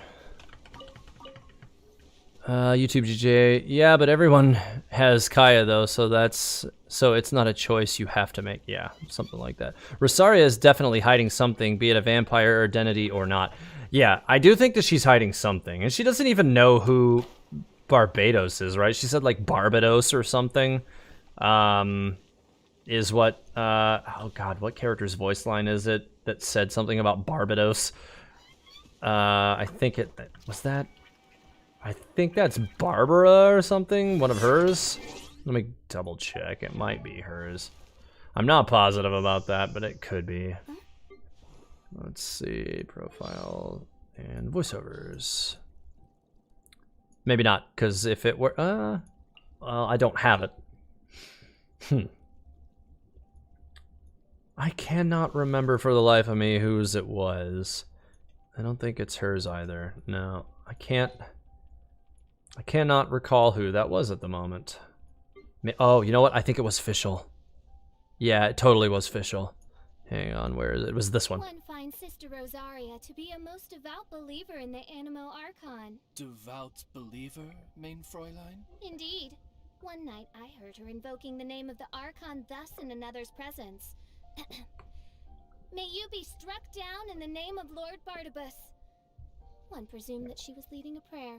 So, either she doesn't know that it's Barbados, or she was drunk and said Barnabas. So, this whole like learning that she was really attached to the taverns kind of changed my view of this a little bit, because I'm now thinking it might be more likely that she's just drunk and couldn't say Barbados right, so she swapped the syllables. That's kind of what I suspect now. I mean, this game's definitely not beyond showing us that the characters may or may not be drunk from time to time. I wonder if this party will be able to clear the group of guardians over here. Maybe. Maybe. I probably should leave Mona in and not Chi-Chi, though, because Chi-Chi's probably not going to be of much use in that. And I probably should at least give her a little bit of health, because I don't think she'll survive very long if I don't. But I'll probably have to lean heavily on Ganyu, at least at the start, to kind of ease things up a little bit. Tevat pointed out in the first bit of the stream, I think she's already dead. I'm not sure if I remember what you're talking about. I think using Animo for these Abyss Mage shields, yeah, I mean, that is definitely nice too, because they kind of like cross with each other, so you can throw a Venti Elemental Burst on it and it just chews them up, which is pretty nice. At Tevat Story in the stream where they showed Dainsliff, they also wrote new Archon quests coming soon beside him. Do you think they are hinting at him being no? So Archon quests are actually just what they call the primary story quests in this game. So if you look back at the previous Dainsliff quest, that was also an Archon quest. I think that's all they're trying to say, is that the main story quest is continuing with this little bit of, you know, Dainsliff stuff that's going on. So no, I don't think they're hitting at him being an Archon. They're just saying that, like, the main story quest is actually continuing. Well, let's see if I can wake these things up and hopefully not get exploded. But we will see. I'm gonna need to get some weak point strikes as best as possible with them right away. Nope. Reposition over here too. Nope, he already got his invincibility. I got his once. Missed that one. Trying to get them to bottleneck a little bit, because that does make this a lot easier. Alright, he's down. Now they're close to being bottlenecked. Should be able to just set them up in Ganyu's Elemental Burst in a second and then go crazy. Alright, I'm gonna try. Let's take a little bit of extra health just so that it's a little bit more forgiving. The one behind me is lower health. And that one started spinning. Cool. Let's just go ahead and get away from that then. Here, no, have that. I don't like you. No, be frozen or something. Okay, well, that actually was really, really super easy with this group, but most of it was Ganyu, so that's not too surprising. Ganyu's pretty strong anyways. Oh, thank you, Tomix1199, thank you. Since the Traveler can take Archon power, and Archon power comes from having believers, Do you think the Traveler might end up gaining some power from having people believe like it happened for Venti? That's an interesting take on it. I think that the Travelers are indeed bound to end up Archons of some kind. I do think that that might be what the long-term play might be for this game. And like, so, like, even if you look at the, and I've mentioned this in other streams, if you go back and you look at the profile for the Traveler, this line right here: the Keeper is fading away. The Creator has not yet come, but the world shall burn no more, for you shall ascend. To me, that sounds like they're prepping the Travelers to be the Celestial Overseers. Like, they, like, maybe not even just be Archons, but really they're, like, when the Celestial Overseers are finally toppled, that Aether and Lumine will become, like, the gods that Tevat deserves.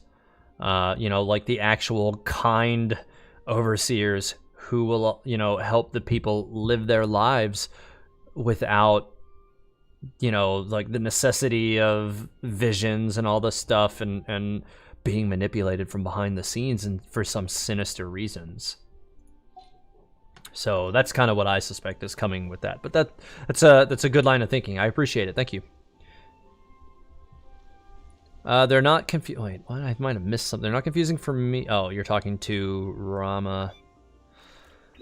Well, the Traveler doesn't have a Gnosis, so I don't think that would work. So yeah, I don't think that the Travelers are going to first become Archons for a number of reasons. I think they're just going to become the Celestial Overseers. I think they're going to be obviously critical in toppling Celestia, and I think that because of their unique ability to control all of the elements without the need for a vision or Gnosis, it makes them the perfect replacement. Maybe, just maybe, you know, the Genesis Pearl is held by Celestia even, and it's possible that that is what is being used to bestow the elemental powers and Gnosis to the individuals of Tevat.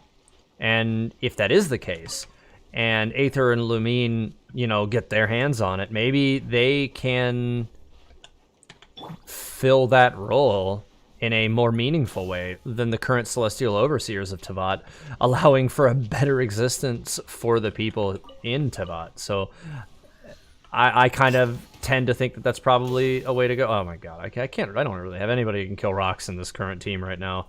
Like, I can't, like, do anything against all these rocks. I've been looking at rocks all night like, oh, I really want those, but I don't feel like changing characters to get them. Like, max laziness right now, I guess.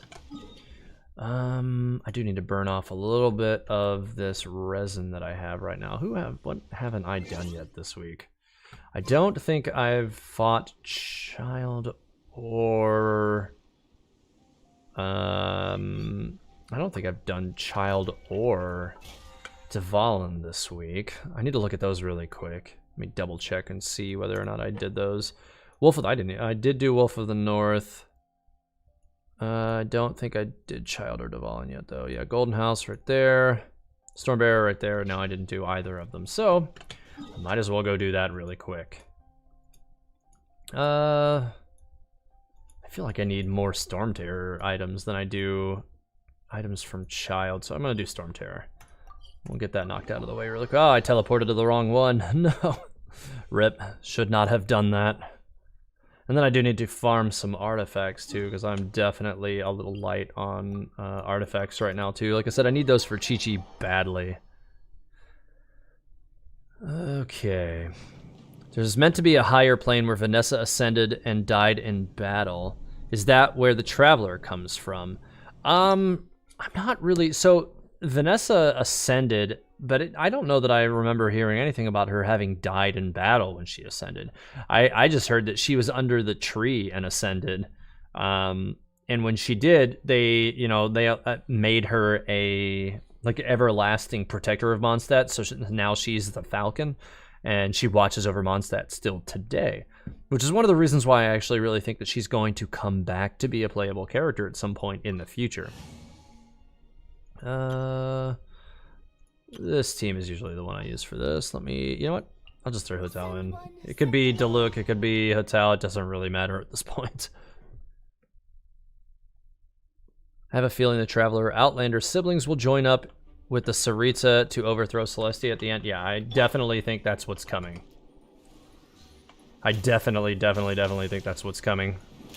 Oh, I missed the second one.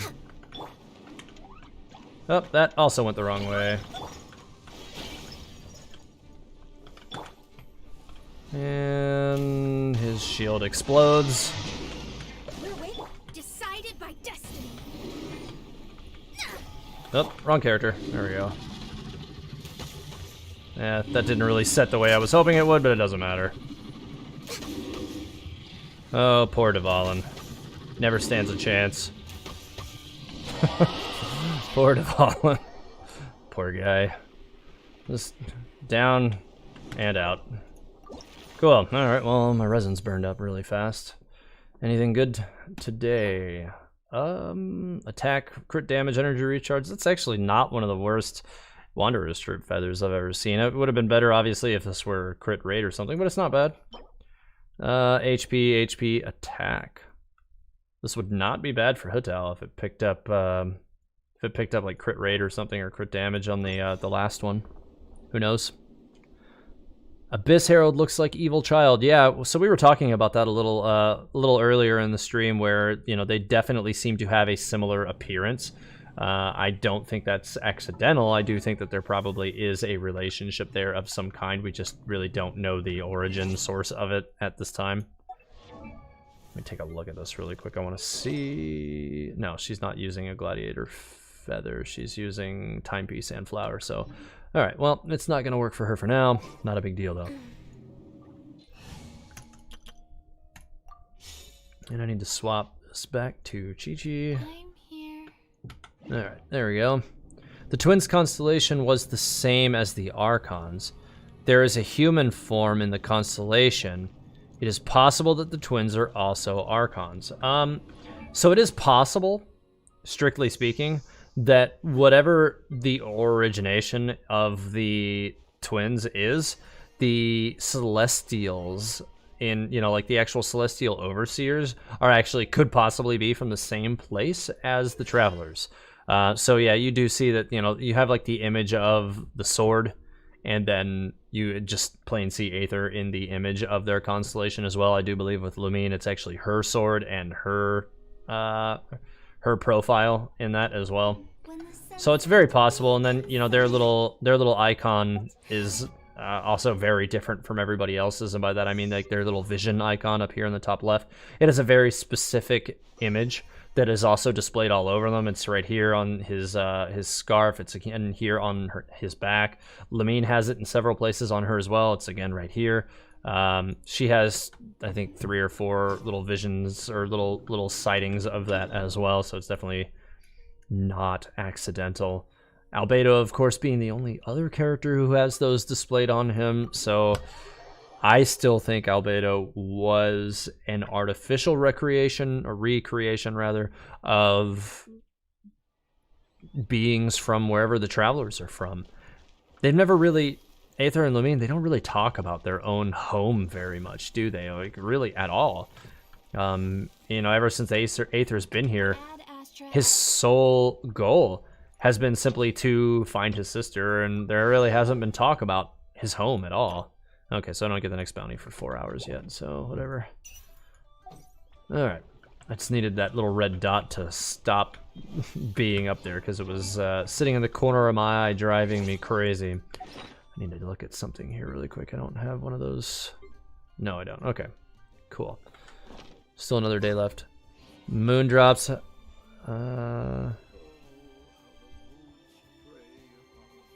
Yeah, I'm not gonna get into that. That's leaked territory. Let's see. Abyss Herald looks more like Dainsleif than Child. So they do have color similarities, of course. But Dainsleif really didn't seem to like the Abyss Herald very well. So I'm thinking that they're not gonna be the same person, just based on, you know, in order for them to be one and the same, I feel like it would have to mean that Dainsleif was just solely misleading us the entire time he was with us for the last quest and probably for whatever the next quest will be. He doesn't seem like that kind of character to me. He just doesn't. He seems like he's the kind of person that if he doesn't like you, he's just going to tell you. I just get that kind of feeling about him. Oh man, I think probably the one thing I'm most excited about having Chi-Chi is that I can now find violet grass and other stuff a lot more easily, because, oh, it was brutal before. I just noticed that there was more of it on the map. Like, oh cool, more violet grass, excellent. I do wish that there would be a way for us to select one specific material so that it would, like, home in on it, because right now that's core lapis down here, not violet grass, but it's fine. I still need that too. Let's see if I can actually kill this thing with this character without having to spend an age doing it. Yeah, there we go. Just had to get a little creative. Do you think if while on our way to Inazuma we'll face some kind of sea monster like Beidou did in her story? Possible. I think that it might be a wasted opportunity if we don't have some kind of like encounter with or at least some sort of period of time like in the story where they're on the boat like sailing to Inazuma. So yeah, who knows, we could see something like that. I'm not gonna sit here and say no, I don't think we'll say no. I think that there's definitely a chance that that could happen. Let's see if I can get rid of this guy before he shields up. Nice, I got him. I like it. Just ping pong this guy around a little bit before he gets his shield. Nice. Yeah, those guys they didn't do really well, did they? Speaking of Lumine's sword, was that sword she's holding when she appeared before the same gate? So yeah, I actually discussed that at the beginning of the stream. Here, you can see I just put the pictures up at the top. They are indeed the same from the beginning of the game, which means Lumine is now channeling some kind of dark power compared to the power that she was using, and you know, her and Aether were using at the beginning of the game.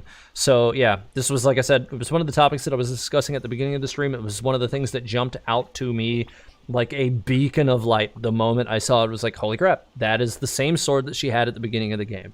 So that means she does still have her ability to conjure that sword, and it is still like it's a different element now. It's not light, it's dark. So we don't really know what that means, but it's still there. Do you think if, while on our way to Inazuma, we'll face some kind of sea monster? Okay, I already hit that question. The chances that Genshin has a connection with Honkai is low, but again, Honkai Twitter said Hyperion haven't landed on Tevat yet.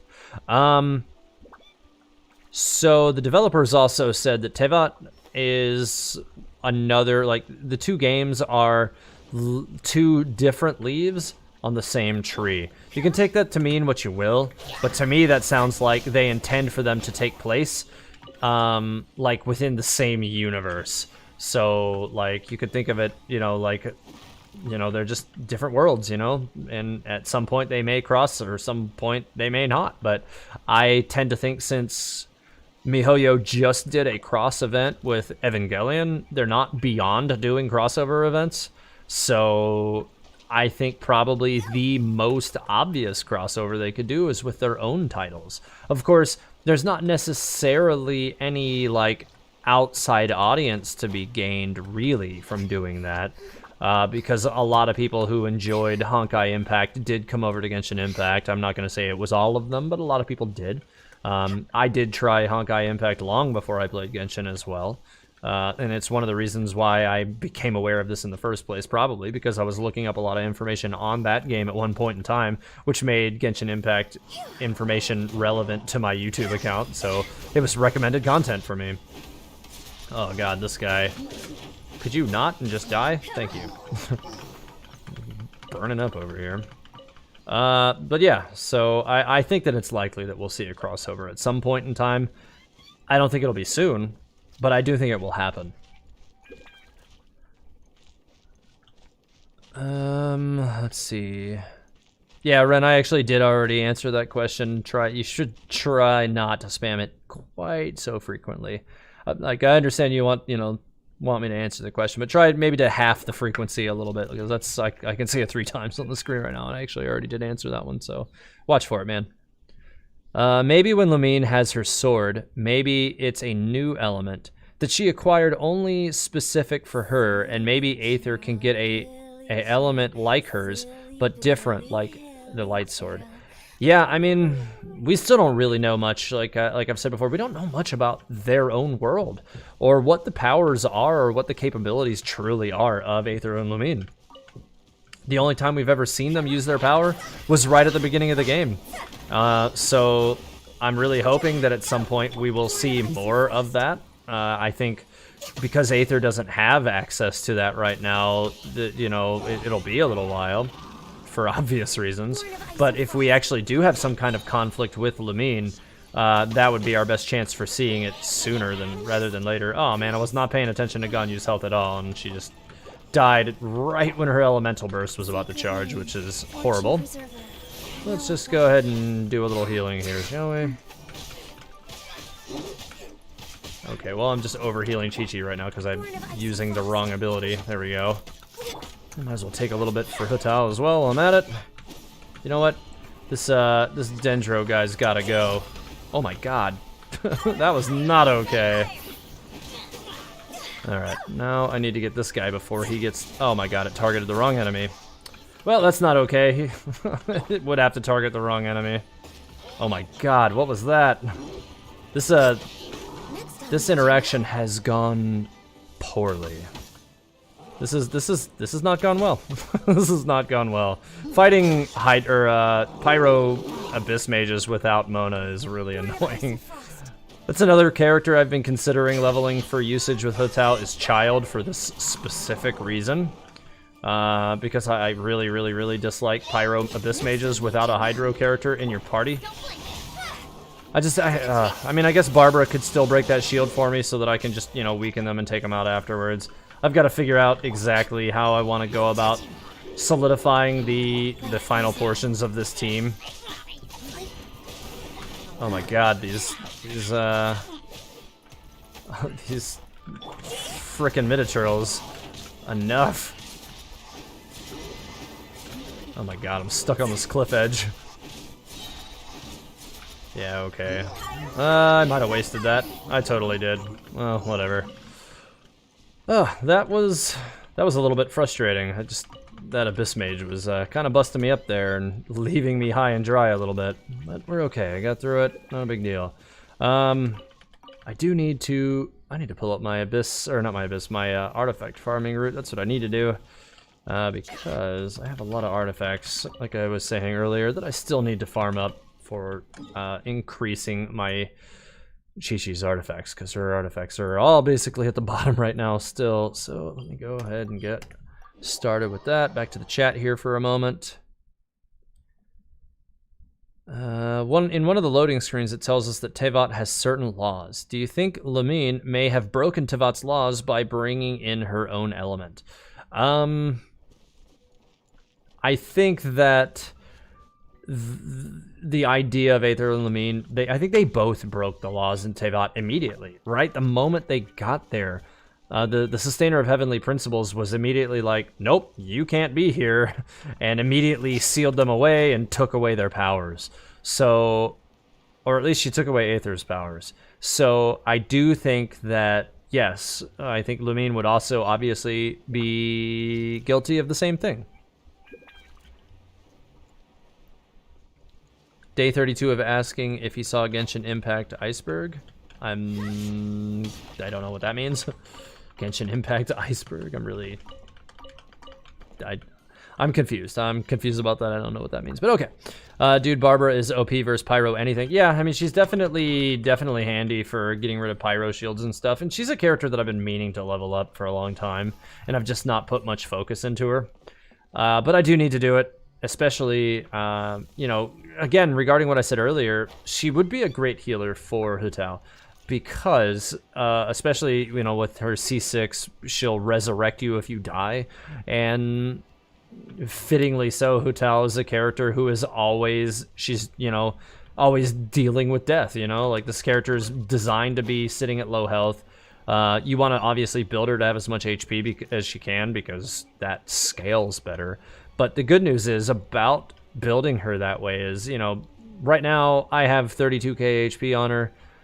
She triggers at below 50%, so that's like 16,000 health. That's not that much less than most of my other primary DPSs have on, you know, right out the door anyways. So it's not really too bad. When you think of it that way, it's not that big a deal.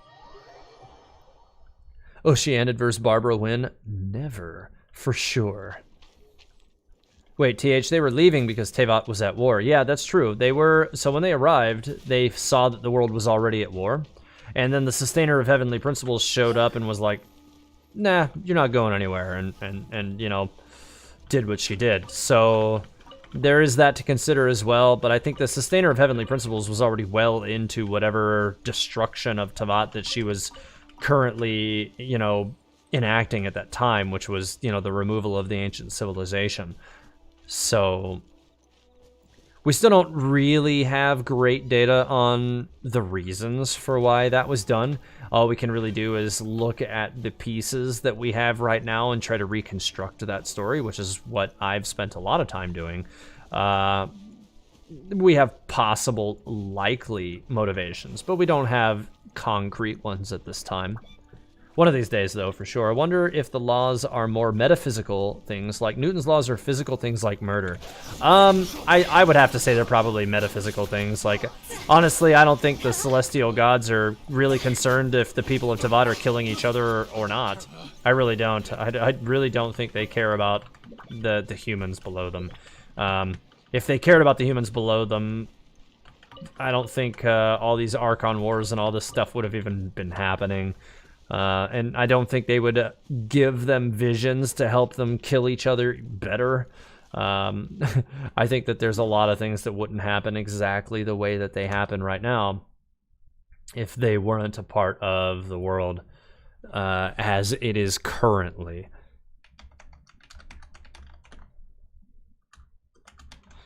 Alright, sorry about that. I needed to look up something really quick now that I have what I need. I can continue. Still working off the chat here. Let's see.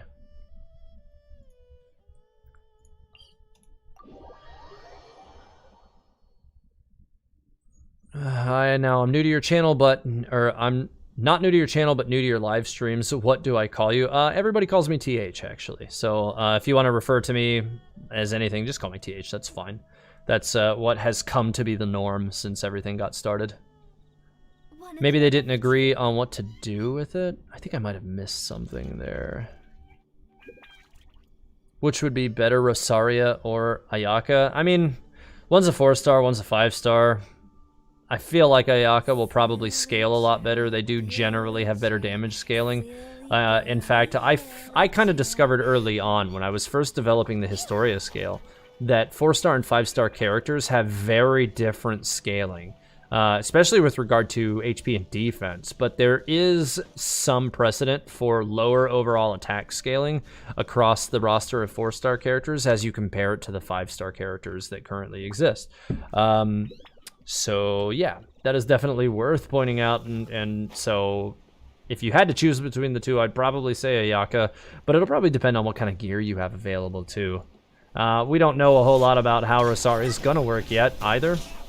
So she could end up, you know, being a character that has some unusual mechanics to her that will make her, you know, a lot better than Ayaka in certain circumstances as well.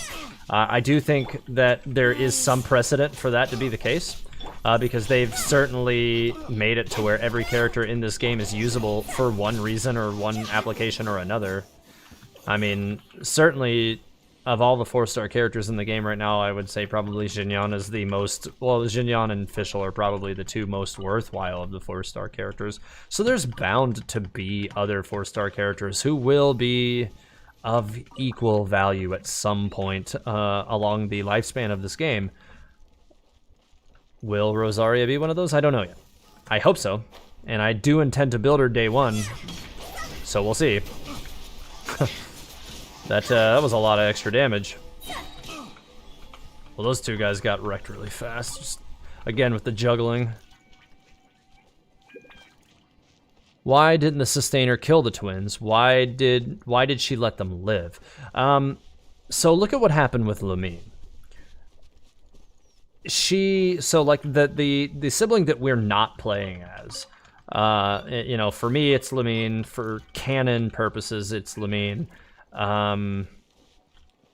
She was teleported into the Spiral Abyss, a place where nothing was, like, literally everything was just in a pure state of destruction, existing out of time. All the people there are being turned into monsters.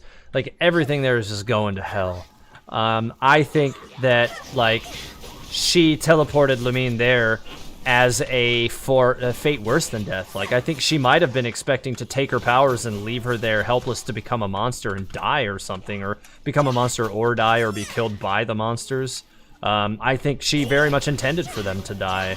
But if you also look at the Sustainer of Heavenly Principles face, which is something that I covered back in my 500 Years Apart theory many months ago now, it didn't, like, when, like, after sealing and absorbing the, you know, the first twin, it didn't really go the way she expected when she tried it with the second one. It was as if, you know, Aether fought back a little bit differently.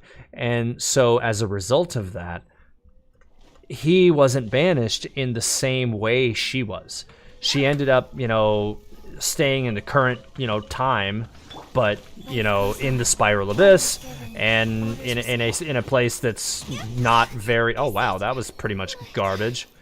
Well, that's exactly the kind of stuff that can happen with Chi-Chi as your primary healer. It's one of the reasons why I do generally prefer to have Jean as my primary, but that's okay. Can't always count on that. They could literally swap over with the Elemental Burst present and just get one popped. Super cool. Life goes on. Alright, this guy's shield is gotta go. Oh my god, I need to level Child, I really do. That's a character I definitely need to get set up. I still have not decided exactly what kind of team I want to build around Hu Tao to make her function at her best. This thing's gotta stop rolling. And like, it's again one of those situations, even just like kind of like Ganyu, where it's like you can almost plug Hu Tao into most parties and she'll be really good. There's certain characters where you really do need to build a very, you know, a very particular party to make them work properly. But then some characters like Ganyu, even Kaching to an extent, like you can almost plug them into any party and get really good return. We support TH because we hate him. Hashtag toxic TH. Thanks, Rev. Jump off any cliffs lately? Because you should. Hashtag awkward silence. Anyways, green names are either members or mods. Actually, yeah. So they're all members in here. Mods will have a different color. Why don't TH put mods here? How do you know there aren't mods here, Rev? Just saying. How do you know? What will happen if we defeat the final boss? Do the visions become gone? Please see this. Wrote a lot of this. It's possible. It is definitely possible that when the Celestial Overseers are toppled and the purpose of the Gnosis, or Gnosis, who knows? It's possible that yeah, they could disappear. They definitely could. And then nobody has control over the elements anymore. Or possibly, due to the existence of the Statue of the Seven, or the statues of the Seven, that everybody in Tevat could then control the elements without need of a Gnosis. Or not Gnosis, but a vision, just like the Travelers do. And maybe with the Travelers acting as the Celestial Overseers, everybody will have control over the elements who needs it. So it could completely change how the world works on a fundamental level, which I think would be a really interesting turn of events. But if that's going to happen, I wouldn't expect it to happen for several years yet. Sustainer didn't expect the twins to be able to put up a fight and had to adjust her techniques. That's definitely for sure. When Aether, you know, tried to explode her, she reversed time and absorbed the explosion or something. But right as he's being absorbed, like he's literally like like being sucked into like the void of her power. Like she definitely was surprised by what happened. Something definitely wasn't what she expected. It did not, it definitely didn't really play out the way she wanted it to. Alright, well, that guy died fast enough. Unsubscribe, everybody, unsubscribe. I mean, just saying. Don't mess with me. How thick is my Zhongli? He's definitely well built out. That team is broken. Like, completely broken. Like I said, I don't even really use that team that much anymore just because of how broken it is. It just removes most of the challenge from the game because Zhongli and Albedo together is just ridiculous. And Xinyan completely makes it even better because I take 0 damage ever. Oh my god, come on now. This freaking boar. I don't know if any of you guys have ever been killed by a boar, but you do get an achievement for it. Bored to death. Great pun, but it's true. You do get an achievement for getting killed by a boar. I climbed a cliffside with like 5 health and got killed by a boar. It was months ago now at this point. And yeah, I got that achievement for it. So, you know, rip. Not the worst thing though, you know. How's it going, Axe? Welcome. Where you been? Paimon can reverse time, confirmed. Yeah, okay, Rev. I see how it is. Oh god, come on. I really gotta adjust the, the sensitivity on my Q key.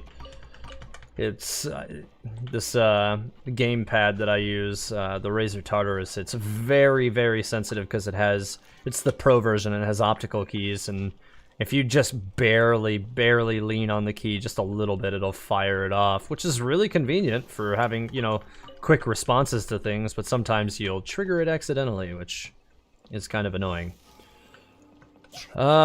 Still, like, I do really like having the high sensitivity on it, because having to, like, I had the previous version of the Tartarus before this one, and you had to completely press the button to the bottom before it would trigger, and that was just unacceptable. Like, it just did not work for me. Most games, it resulted in kind of delayed, like, ever so slightly delayed response between press and action, and it resulted in things not going the way I wanted it to frequently. Is there any news on who's after Child's rerun? No, we don't really have any news that far out. I would suspect that we'll get a new roadmap at some point during the 1.4 run, so probably within the next, you know, 4 to 6 weeks, we'll be getting a roadmap for everything that's going to come up in 1.5 and further, because the roadmap that we had before is ending at 1.4. So we will see something sooner rather than later, I'm positive. Does two-piece bowlight effect still work after switching out to another character? Some case the two-piece maidens, does it only affect the character who wears it? I believe it does only affect the character who wears it. I don't think it transfers.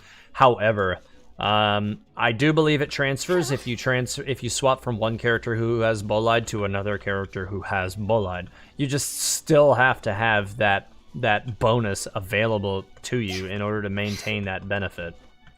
So that's one of the reasons why in my Zhongli party, both Xinyan and Zhongli are built with bowlight, so that you maintain that benefit. LOL, what was that, TH? I'm not even sure what that was. Oh, you guys are talking about my wasted burst. Yeah, it was completely accidental. Yes, it was. Like I said, the Tartarus is really, really sensitive, or at least the Pro version is. The other versions were kind of lackluster, but the Pro is really, really nice and has really, really adaptive keys, and I probably should play with the sensitivity of that button at some point, but I just haven't gotten around to it. I need to do it, though. Yeah, that house in particular needed to burn. Yeah, it really does. Since Vision is symbolically an eye-opening and locking away people's power is a form of tyranny on Celestia's part. I do think that the intent is tyrannical, yes. But I don't think it's what it seems exactly on the surface. Most people in Tevat look at the visions as a gift, but I think the downside to it is that, you know, they're actually, the intent from the Celestial Overseers is that you become an allogene, right? You're now a potential Archon replacement, and they need their Archons for whatever reasons we don't know. But I don't think it's for anything good. I definitely think that their whole plan for the Archons is to misuse them for something. Or to activate them for, you know, defensive or offensive purposes, one way or the other. But I definitely, I don't think it's for anything good, for sure. Okay, Hu Tao's definitely very nearly dead. And I need to get her healed up here shortly. Faster. Okay, I already got this one. Let's head over here. Really hope we get another roadmap. Yeah, Zach, I suspect that we will get another roadmap, probably in the near future. Like I said, I really do think that we'll probably see one within the next, you know, 4 to 6 weeks or something. That, to me, would make the most sense. Historically, a lot of games, you know, once their existing roadmap runs out, they'll go ahead and give you another one. Because they know that we're all craving news, right? And they don't want to let the hype of the game burn out. They don't want to make people think that they don't care as developers. Like, they don't, like, if they don't let us know what their plans are, it can be interpreted as if the developers don't care. And I definitely get the distinct feeling that they definitely do care, and that they do want to keep everybody hyped for the game. They want to all keep us, you know, thirsty for what's next, and they do that by stringing us along with little hints here and there, and it's definitely been a successful model for them so far. What do you think about a fight on a giant chessboard? Maybe against chess pieces or representations of the chess pieces. That would be a really interesting way for them to have, like, the final battle against the Celestial Overseers, for sure. Like, for instance, like, whatever the major room you're in, it's just like some kind of great hall or something with, like, a checkerboard pattern floor or something like that, and they've got, you know, Gnosis-themed armor or something like that. Yeah, that could be really interesting.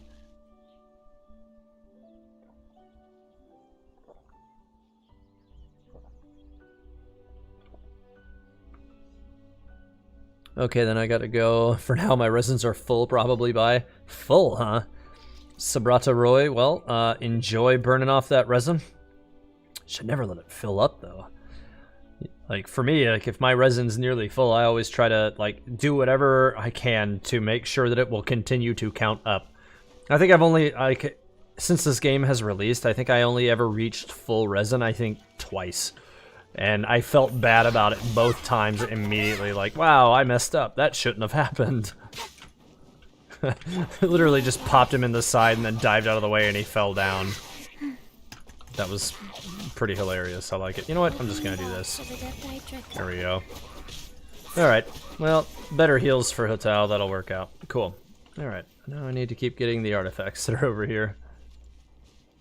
Do you think we'll ever get raids or 6-player hard activities at some point? I hope so. I do hope that we'll see what I really want. And I was talking about this in the stream earlier tonight. What I really want to see them do is add reconfigurable dungeons. So a dungeon that we can run that has some kind of a raid boss or something difficult at the end of it. But I want the dungeon itself to randomize whenever you enter it. And it has, you know, like a whole bunch of different puzzles that could be solved, but you never get the same one twice because it's reconfigurable. That would be awesome. There are definitely games who have developed systems like that. And it's not exactly new technology. I mean, other games were designing systems like that probably close to a decade ago. The game, like the most prominent game I'm thinking of, never did actually end up even releasing. In fact, it got close to release, I think, and then they scrubbed the entire game in order to make a different version of the same game. So I'm guessing their development team just wasn't happy with the production or something, or however it was coming along. But they were touting this interesting system of dungeons that completely rewrote themselves every time you entered it. And I think that would be amazing if they could do something like that, a rotating dungeon with different puzzles. You know, all they'd have to do is, you know, set up different puzzle systems for you to solve, but based on the orientation of the map, they could just, you know, actually provide a compelling challenge again every time you go. I would love to have a dungeon that, you know, could take 30, 45 minutes to an hour to complete with a group of people. That would be great, and I'd love to do it on stream with everybody, because I think that would be amazing. Okay, let's see. I need to teleport to another location here, because I farmed up all the ones that are here. Here we go. Raids win, LMI Axe. Well, whatever Axe said, it's message retracted. So I have no idea what he said. I'm hoping Timmy becomes a raid boss. Well, that would be scary. I think it wouldn't even, like, he'd just, like, transform into some kind of weird mutant giant pigeon thing. And it's obviously it has to be a fire-breathing pigeon, right? Because he has to try to turn us into roast chicken like we do with all of the pigeons regularly. So yeah. Giant fire-breathing pigeon Timmy. That's what's coming for sure. 10 out of 10. That would be the most amazing raid boss. With the wind. Do you believe we'll get to see Alice in the story? Oh, absolutely. I believe we'll see Alice in the story. She is probably of the characters we've not had in the story yet that have been talked about in the extended lore. She is probably in my top 2 most hyped characters, or characters that I'm most hyped for. Alice and Vanessa would be the 2 I'm most excited to see at some point in the story. I think that both of those characters are really, really interesting, and they should, in theory, be really powerful. Like, we know that Vanessa was very strong. She was basically, like, supposedly, you know, forced to battle in an arena for the aristocrats of Mondstadt for years and never lost. And then, you know, she founded the Knights of Favonius, so that's also, you know, kind of a big deal. Oh, I did not mean to talk to this kid. Leave me alone. No, leave me alone, kid.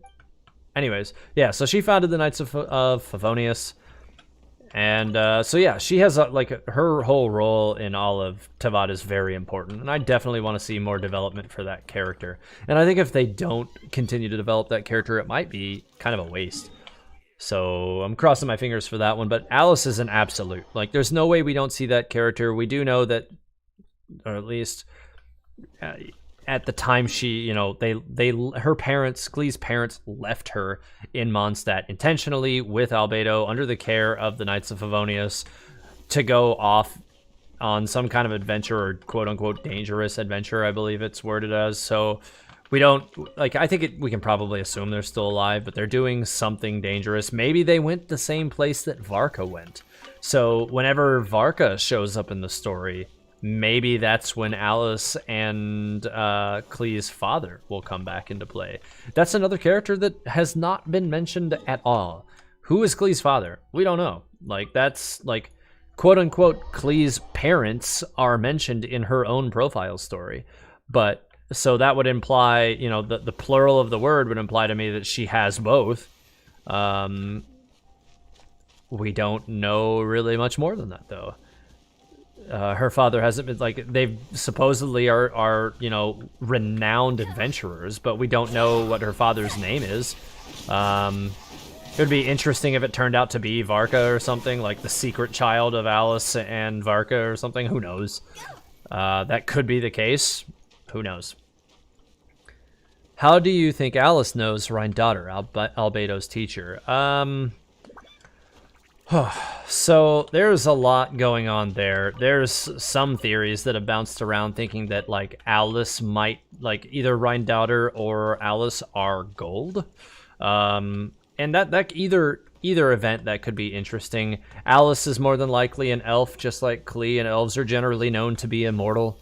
And Tevat's got various types of immortal beings hidden all throughout, so that shouldn't be off the table either.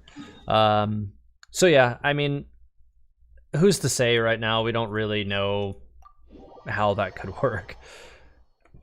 I'm hyped for Alice because she's very powerful and because she's Klee's mom. Yeah, I'm hyped for Alice because she's likely to be a more traditional pyro catalyst, I think. They are both supposedly, you know, very talented pyro what is it? Pyro maniacs is I think the word that's actually used in Klee's story. So the fact that you know, Alice taught Klee everything she knows about pyrotechnics suggests to me that she is going to be a pyro character. I hope she will also be a catalyst, but I'm hoping she'll be a more traditional pyro catalyst. So as opposed to, you know, using bombs, maybe she'll just actually have really concentrated magical abilities that are really, really powerful. Like I said, I'm hoping that she'll function kind of similar to like the first catalyst type sniper in the game, where you actually have an aimed shot that you can use. That would be really cool, I think. So what is Rosaria's role? Yeah, so that was something I actually did talk about much earlier in the stream as well. I suspect strongly that Rosaria's best role is going to be a secondary DPS to a primary pyro character. So she's going to be one of these characters, I think, that are going to be like really a good choice for, you know, setting melt reactions for your primary pyro DPS. So yeah, I would suspect that to be the case. Miri, welcome to the Adventurers Guild. Thank you, and welcome back to the stream. Hopefully everything's going good for you over there. You have a tendency to just sneak up on me sometimes, but I'm glad you're here. I would like to point out that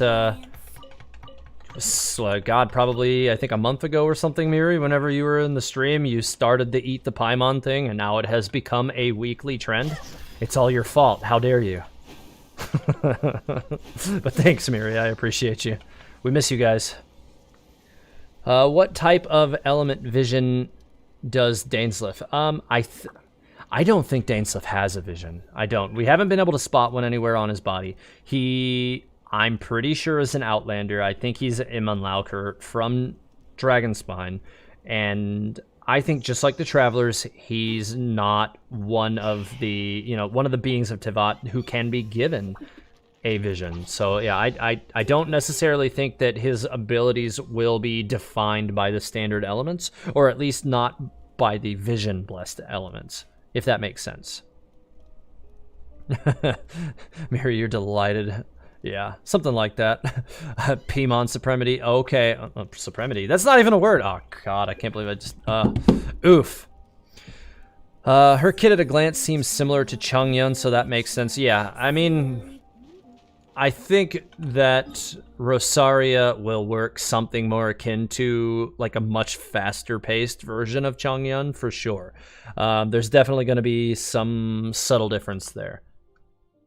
Or possibly not even all that subtle difference, but right now we have, you know, only a little bit of gameplay video to suggest really anything about the character truly. But she does have not a dodge, but a charge attack that works, you know, to pass through small enemies. It's not her dodge, it's her charge attack.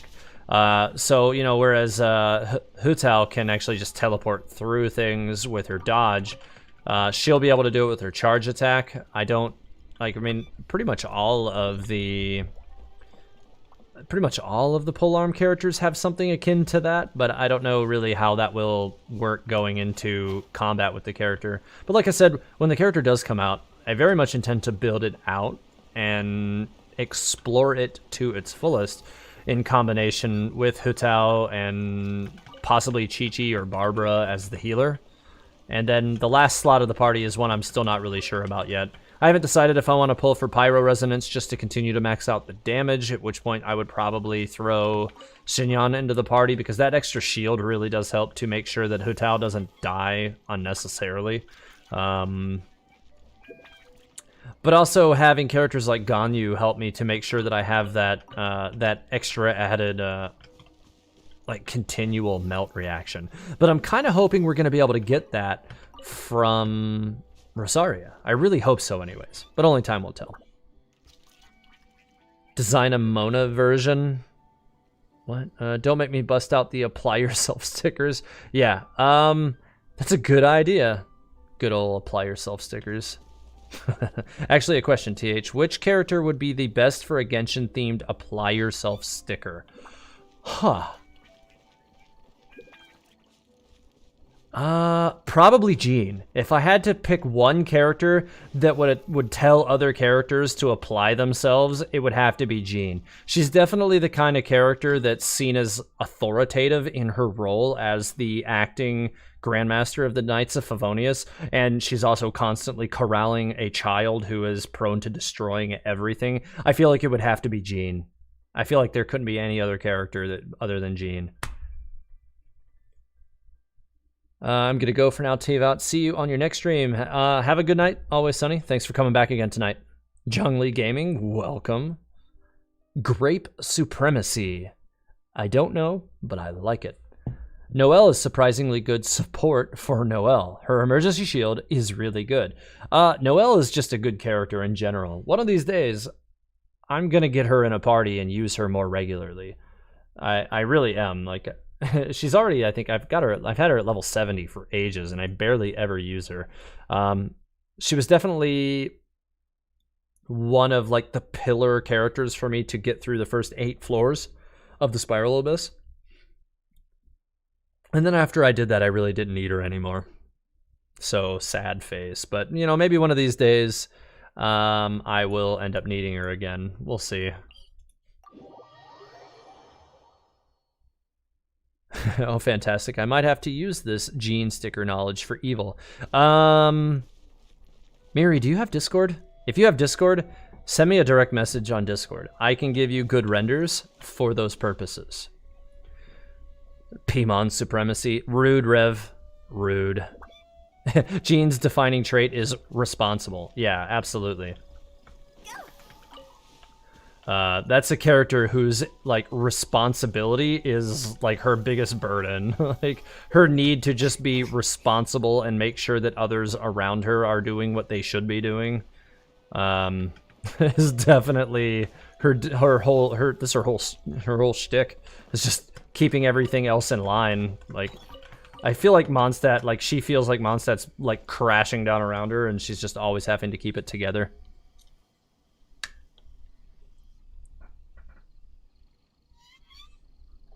Mohammed, have a good night. I appreciate you coming in again tonight. Hey TH, with all the importance with the stars, think they'll add a new element, maybe from another world, for characters like Dainsleif and maybe even the Traveler. So as I was saying, this is again something I actually did discuss amongst the, you know, with everybody at the beginning of the stream.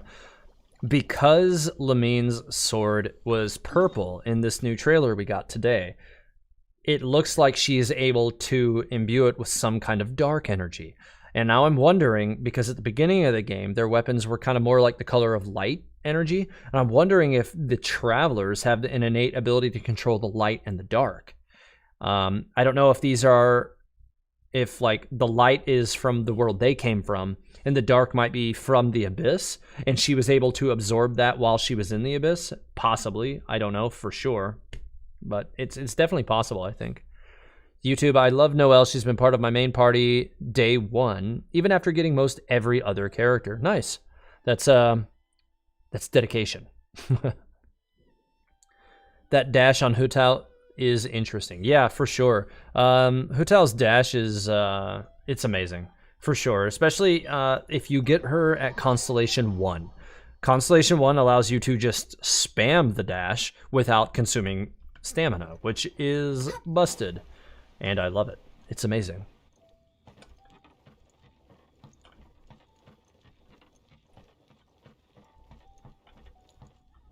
Just friendly banter. Yeah, I sure do believe that there, Rev.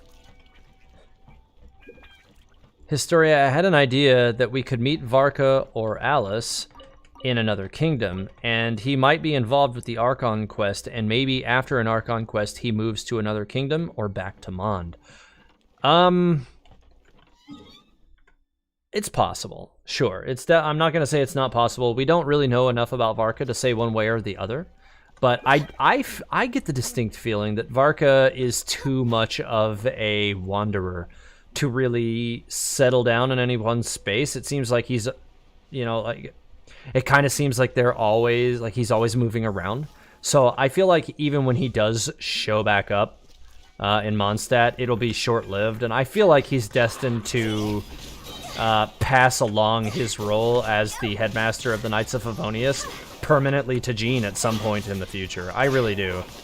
She pretty much already is that role. I think a lot of people in Mondstadt already view her that way anyways, and I think that if they don't go that way, they're kind of just cheating her of the position that she probably should have always had. So yeah, I think Varka probably will not stick around in Mondstadt for very long. At all. Toxic TH unsubscribe. Hu Tao's name is very similar to grape in Chinese. It's pronounced as Pu Tao. So my friends and I like to call her a grape. That's funny. Noted. Wish me luck on Venti banner. 50-50. I need it. Well, many lucks in advance, Lunacy. Hopefully that'll work out for you. I know a lot of people have been wanting Venti since the game first came out. Since he was the very first banner in the game. He was also a banner for a really long time. I think that first banner was like 28 days long or something. It was definitely the longest of the banners I think we had.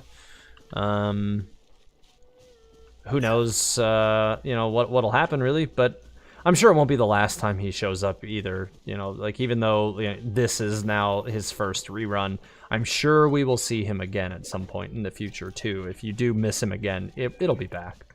I wouldn't overly concern yourself with that. You think this is toxic and we haven't even had an evil laugh? I mean, not yet. Gonna wail for Venti and Child. Yeah, I could see why you would do that. I mean, they're both gonna be good characters to have. Like, one of these days, it's one of these weird situations where, like, I've been meaning to build Child since I got him, and I've still never built him. It's way overdue. One of these days I will do it, though, I promise. Like, I've been considering building him out so that I can use him with Hu Tao. Especially since, he would be amazing for building him as a burst dealer. So if I were to build him 2-piece Hydro, 2-piece Gladiator, I'd set him up as a burster, or even 2-piece Hydro, 2-piece Noblesse, and then pretty much just use him as a secondary DPS whenever Hu Tao's main attack set isn't up. Use his E ability to deal out massive damage, as well as set up, lead in with his elemental burst. So if he's set up as a burst dealer, whenever you get that whole run of damage going, like, you could literally set him with pyro status and then vaporize it for 2x damage right out of the gate. So I do think that Hu Tao and Child would work off of one another fantastically. And it's definitely one of the characters that I've been very tempted to build as, like, the primary burst role in this party, but then I still have to decide who I want to be the healer. This is another one of those situations where, like, okay, I could use Bennett, but he's C6 and he can overheal my Hu Tao, which could be kind of annoying. Or I could go with Chi-Chi, which gives me Cryo Resonance, which is kind of worthless, unless they're already stuck with Cryo, Element. Rosaria might be good at doing that, but I don't know yet. So we'll see. I just kind of have to figure out all these moving pieces for this party in the long run.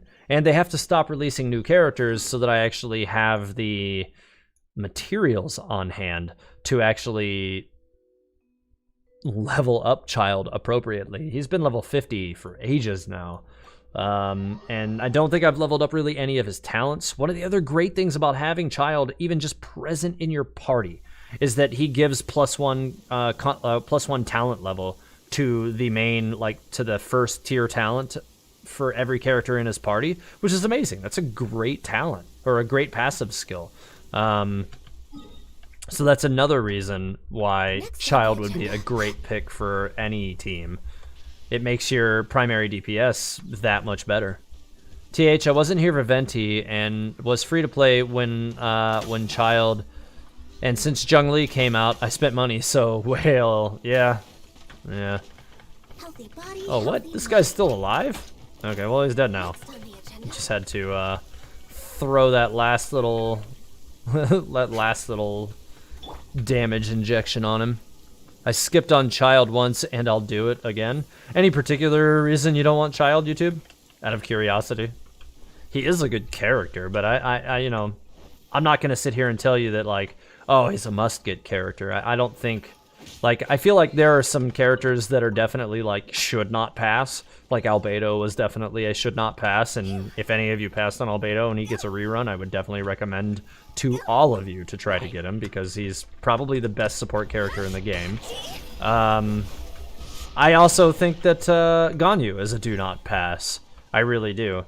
Sadly, I don't think that Hu Tao, as good as she is, I don't think that she's a character that would be qualified as a do not pass, but I definitely think she's among some of the better primary DPSs in the game. But I think that the reason why Albedo is a do not pass is because he makes every character in the game better. And the reason why Ganyu is a do not pass is because she's literally capable of destruction on levels that no other character in the game is capable of. So she is really, really good. I do need to still set out to replace two of her artifacts, though, because she's still sitting on 4-piece cryo at the moment. And what I really do need to do is replace her, or push her to 2-piece gladiator, 2-piece cryo, so that I up her damage a little bit more. And it's the, you know, her damage is good already as it is, but it could be so much better if I can get some good pieces and do that for her. One of these days I will. One of these days I will. Would Solar Pearl C4 be better than Lost Prayer C0? So 5-star weapons scale significantly better than 4-star weapons. So I'll go ahead and say that if you're talking about level 80 versus level 80, you know, or level 90 versus level 90, I think it might be a little close, but I would probably still say that the Lost Prayer to the Sacred Wind will probably outperform in the long run. I don't have a Lost Prayer, however, so I cannot actually test that to say with a degree of certainty, but I definitely think that it's likely.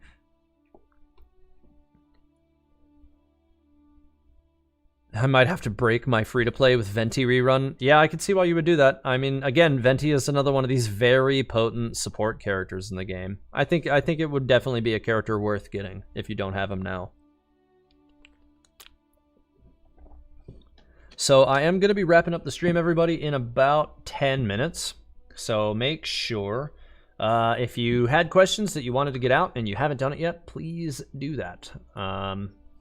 Because I'm not going to be around here too much longer this evening. Plus, my voice is starting to get kind of roughed up here this evening, so I definitely need to start getting ready to wrap this up.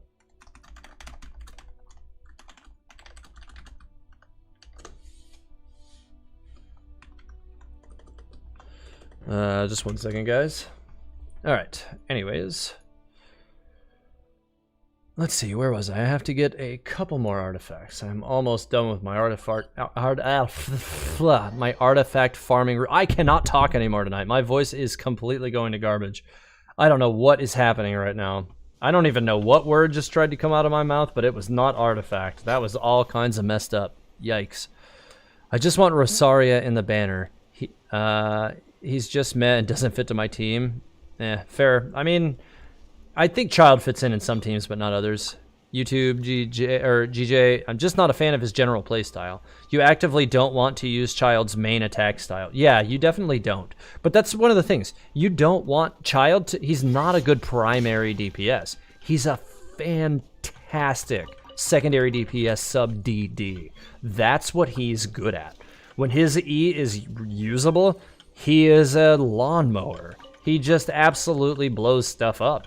And so if you have a primary DPS pyro character who can pyro set for him, then you can swap to him. Like, say for instance, Hu Tao only has like a 10-second window with her main ability anyways. So anything that survives that span of 10 seconds, you can swap to Child, use his Elemental Burst, do 2x damage for the return. Get just massive, massive damage from that. Pop a Z, and now all of a sudden, whatever is left is going to absolutely just melt. And it's going to be glorious. And like, that's, I think, the sweet spot for Child. Secondary DPS off of a primary pyro user. That's going to be the way to go. When is the next theory vid coming out? I've got a couple of theory ideas that I'm working with, but I've got a different video coming out next. So after that video comes out, it'll probably I'll start probably working on the next like actual like mainline theory video after that. So probably a few weeks yet, 2-3 weeks more than likely. Rev, you'll stay subscribed for now. Yeah, so long as I say stupid things like I did earlier, that's just great. I'm gonna definitely have to go back and listen to that one, because that was one of the all-time grand worst misspeaks ever. Do I release my team compositions anywhere? So I made a build video series about my main team composition and like the concepts that led to them. So yeah, I do have them on that, but that's only 2 of my 3 teams. Right now I'm still working on the core of my 3rd team, because my other 2 teams have just been flex. Like, I pretty much just throw characters that I feel like playing into them and see how it works. But right now I'm trying to work on a actual concrete 3rd team with Hu Tao as the core of it. She's going to be that primary DPS. And now I'm trying to figure out who I want to build around that. I have... Keqing is just a flex character for me, just like Ganyu is just a flex character for me. Like, I'm not building teams around them because they're ridiculous in any team I put them in, because their stats rolled so good. And I could really do that the same with Hu Tao, because when she pops her E, and I'm only at talent level 8 right now, she's already close to 4,000 attack. She's got almost 70% crit rate, 200% crit damage. Like, her stats are just ridiculous right now. It's just crazy. And my Keqing's much the same way. 75.2% crit rate, 196.5% crit damage on 2,000 attack. It's crazy. The character does a lot of damage. She's closer to 2,500 attack when she's in a Pyro Resonance team. So it's just, these characters can kind of be thrown into any group, really. But I'm kind of trying not to just throw them into whatever team without purpose. Like, I kind of prefer for them to actually have some kind of actual focus. So I'm trying to be careful about how I actually go forward with that for now. I'm going to level the circlet, I think. Get some levels on this first. Trying to get everything kind of evened out to level 8 first, so that I get a little bit more distance for the artifacts that I have on hand. Good night, everyone. Thanks for the stream, TH. Well, have a good night, Fiona. I'm glad you were here tonight. Thank you. Historia, I had an idea that we could meet Varka or Alice in another... Okay, I actually already answered that question. At Tevat Historia, in your Lumine 500 Years Apart theory video, what's the song that plays from 136 to 152? It's been stuck in my head.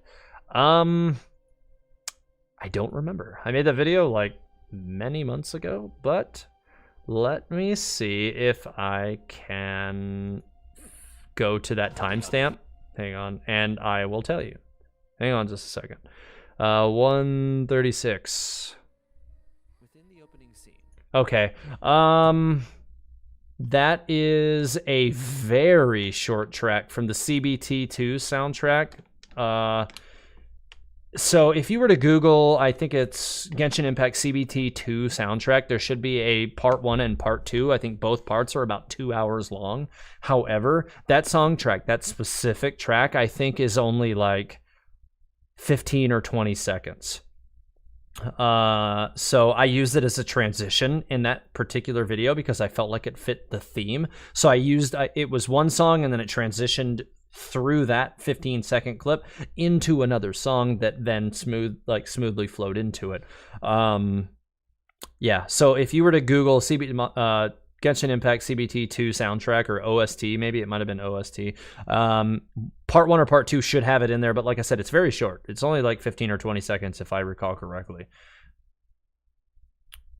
Let me continue with these while I'm working on this. My team is Klee, Chi-Chi, Sucrose, and Fischl. Yeah, I could see where that would work. I mean, I generally prefer to pick up some kind of like proper resonance, but in the absence, you don't really need resonance if you have a Venerer built Animo character. You really don't. So you can definitely get around that need with Sucrose if she's using 4-piece Venerer. If not, I would suggest that you do that. Hello, I just arrived on your stream. How's your day? Ben, what stood out to you on the 1.4 program? So I pretty much already discussed it right at the beginning of the stream, but what stood out to me the most about the 1.4 stream was actually something that was released in the trailer that aired, a little while before the stream, and that was the fact that Lamine had a purple shadow energy charged sword. It was still her same sword from the opening cutscene of the game, but it was purple, charged with a dark or shadow energy. And I definitely think that means that Lamine still has at least a fraction of her power from the beginning of the game still, and now she's tapped into some kind of dark energy, or possibly that energy is controlling her. I think that it was one of those little things that they're so good at doing at MiHoYo, which is introducing these little elements that will surprise you and tell you more about the story than you expect. Just seeing that purple sword told us so much more than it would seem on the surface. I may even be able to produce some kind of mini theory about just that, which is something that I'm pretty excited about, because that was something that I wasn't expecting, and I'm glad that they did it, and I'm really really hopeful to see them do something interesting with that in the future for sure. Oh my god, this Abyss Mage just needs to fall in the water. Fall in the water and die. Thank you.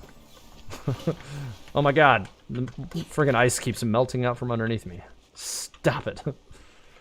Alright, well, I got a couple more crystal flies up there, so we're good there. Alright, I'm gonna do one more question, and then I am going to be off for the evening. My team, okay, that's team stuff.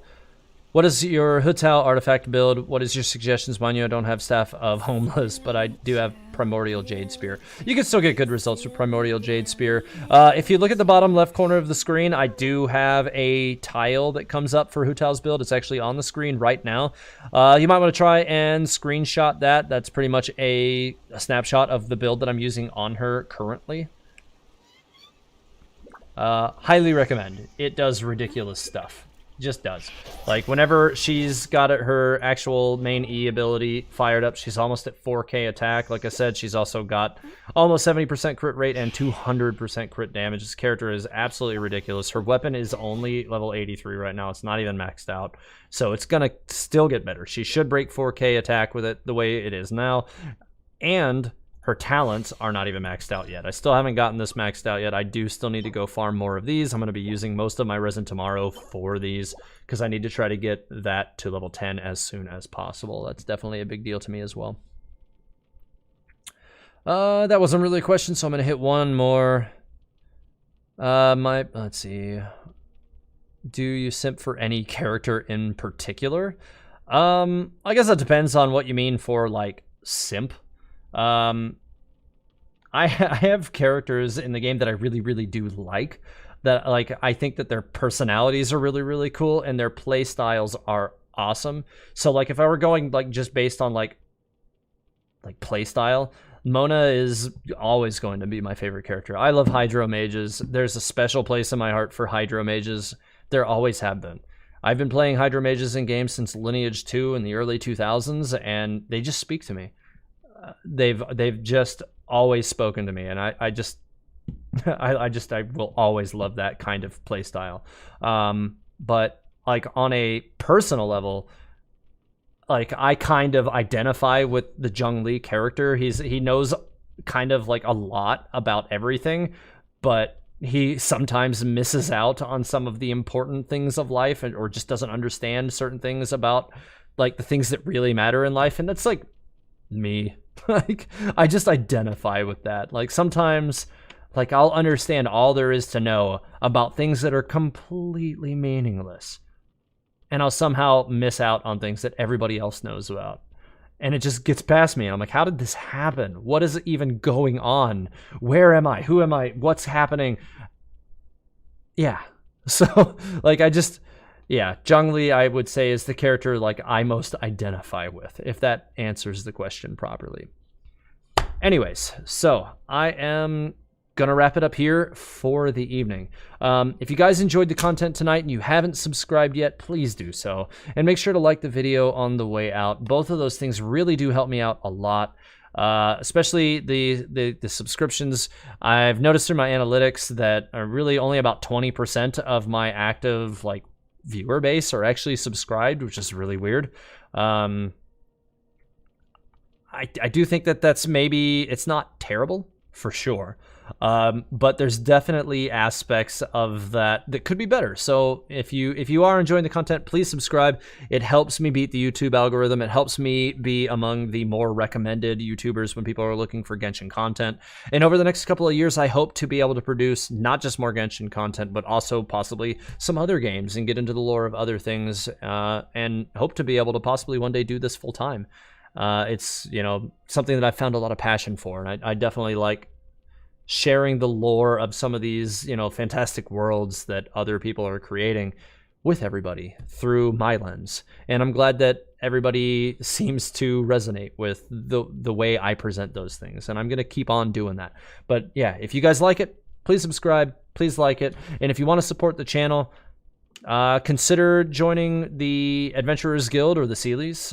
That's a new feature. It has some different perks that are set up based on what tier, and I'm probably going to be setting up a Patreon as well in the near future that will have even more perks than the ones that I have set up now. And I'm going to be trying to make these things as compelling as possible. Like I said earlier in the stream, whenever I need character actors, like people to come in and represent a character for me in a video that I'm making, I will be taking those auditions, basically. Not really even an audition, just volunteers from my members first, and then if I can't get what I need from them, then I will go to the rest of the community for those roles.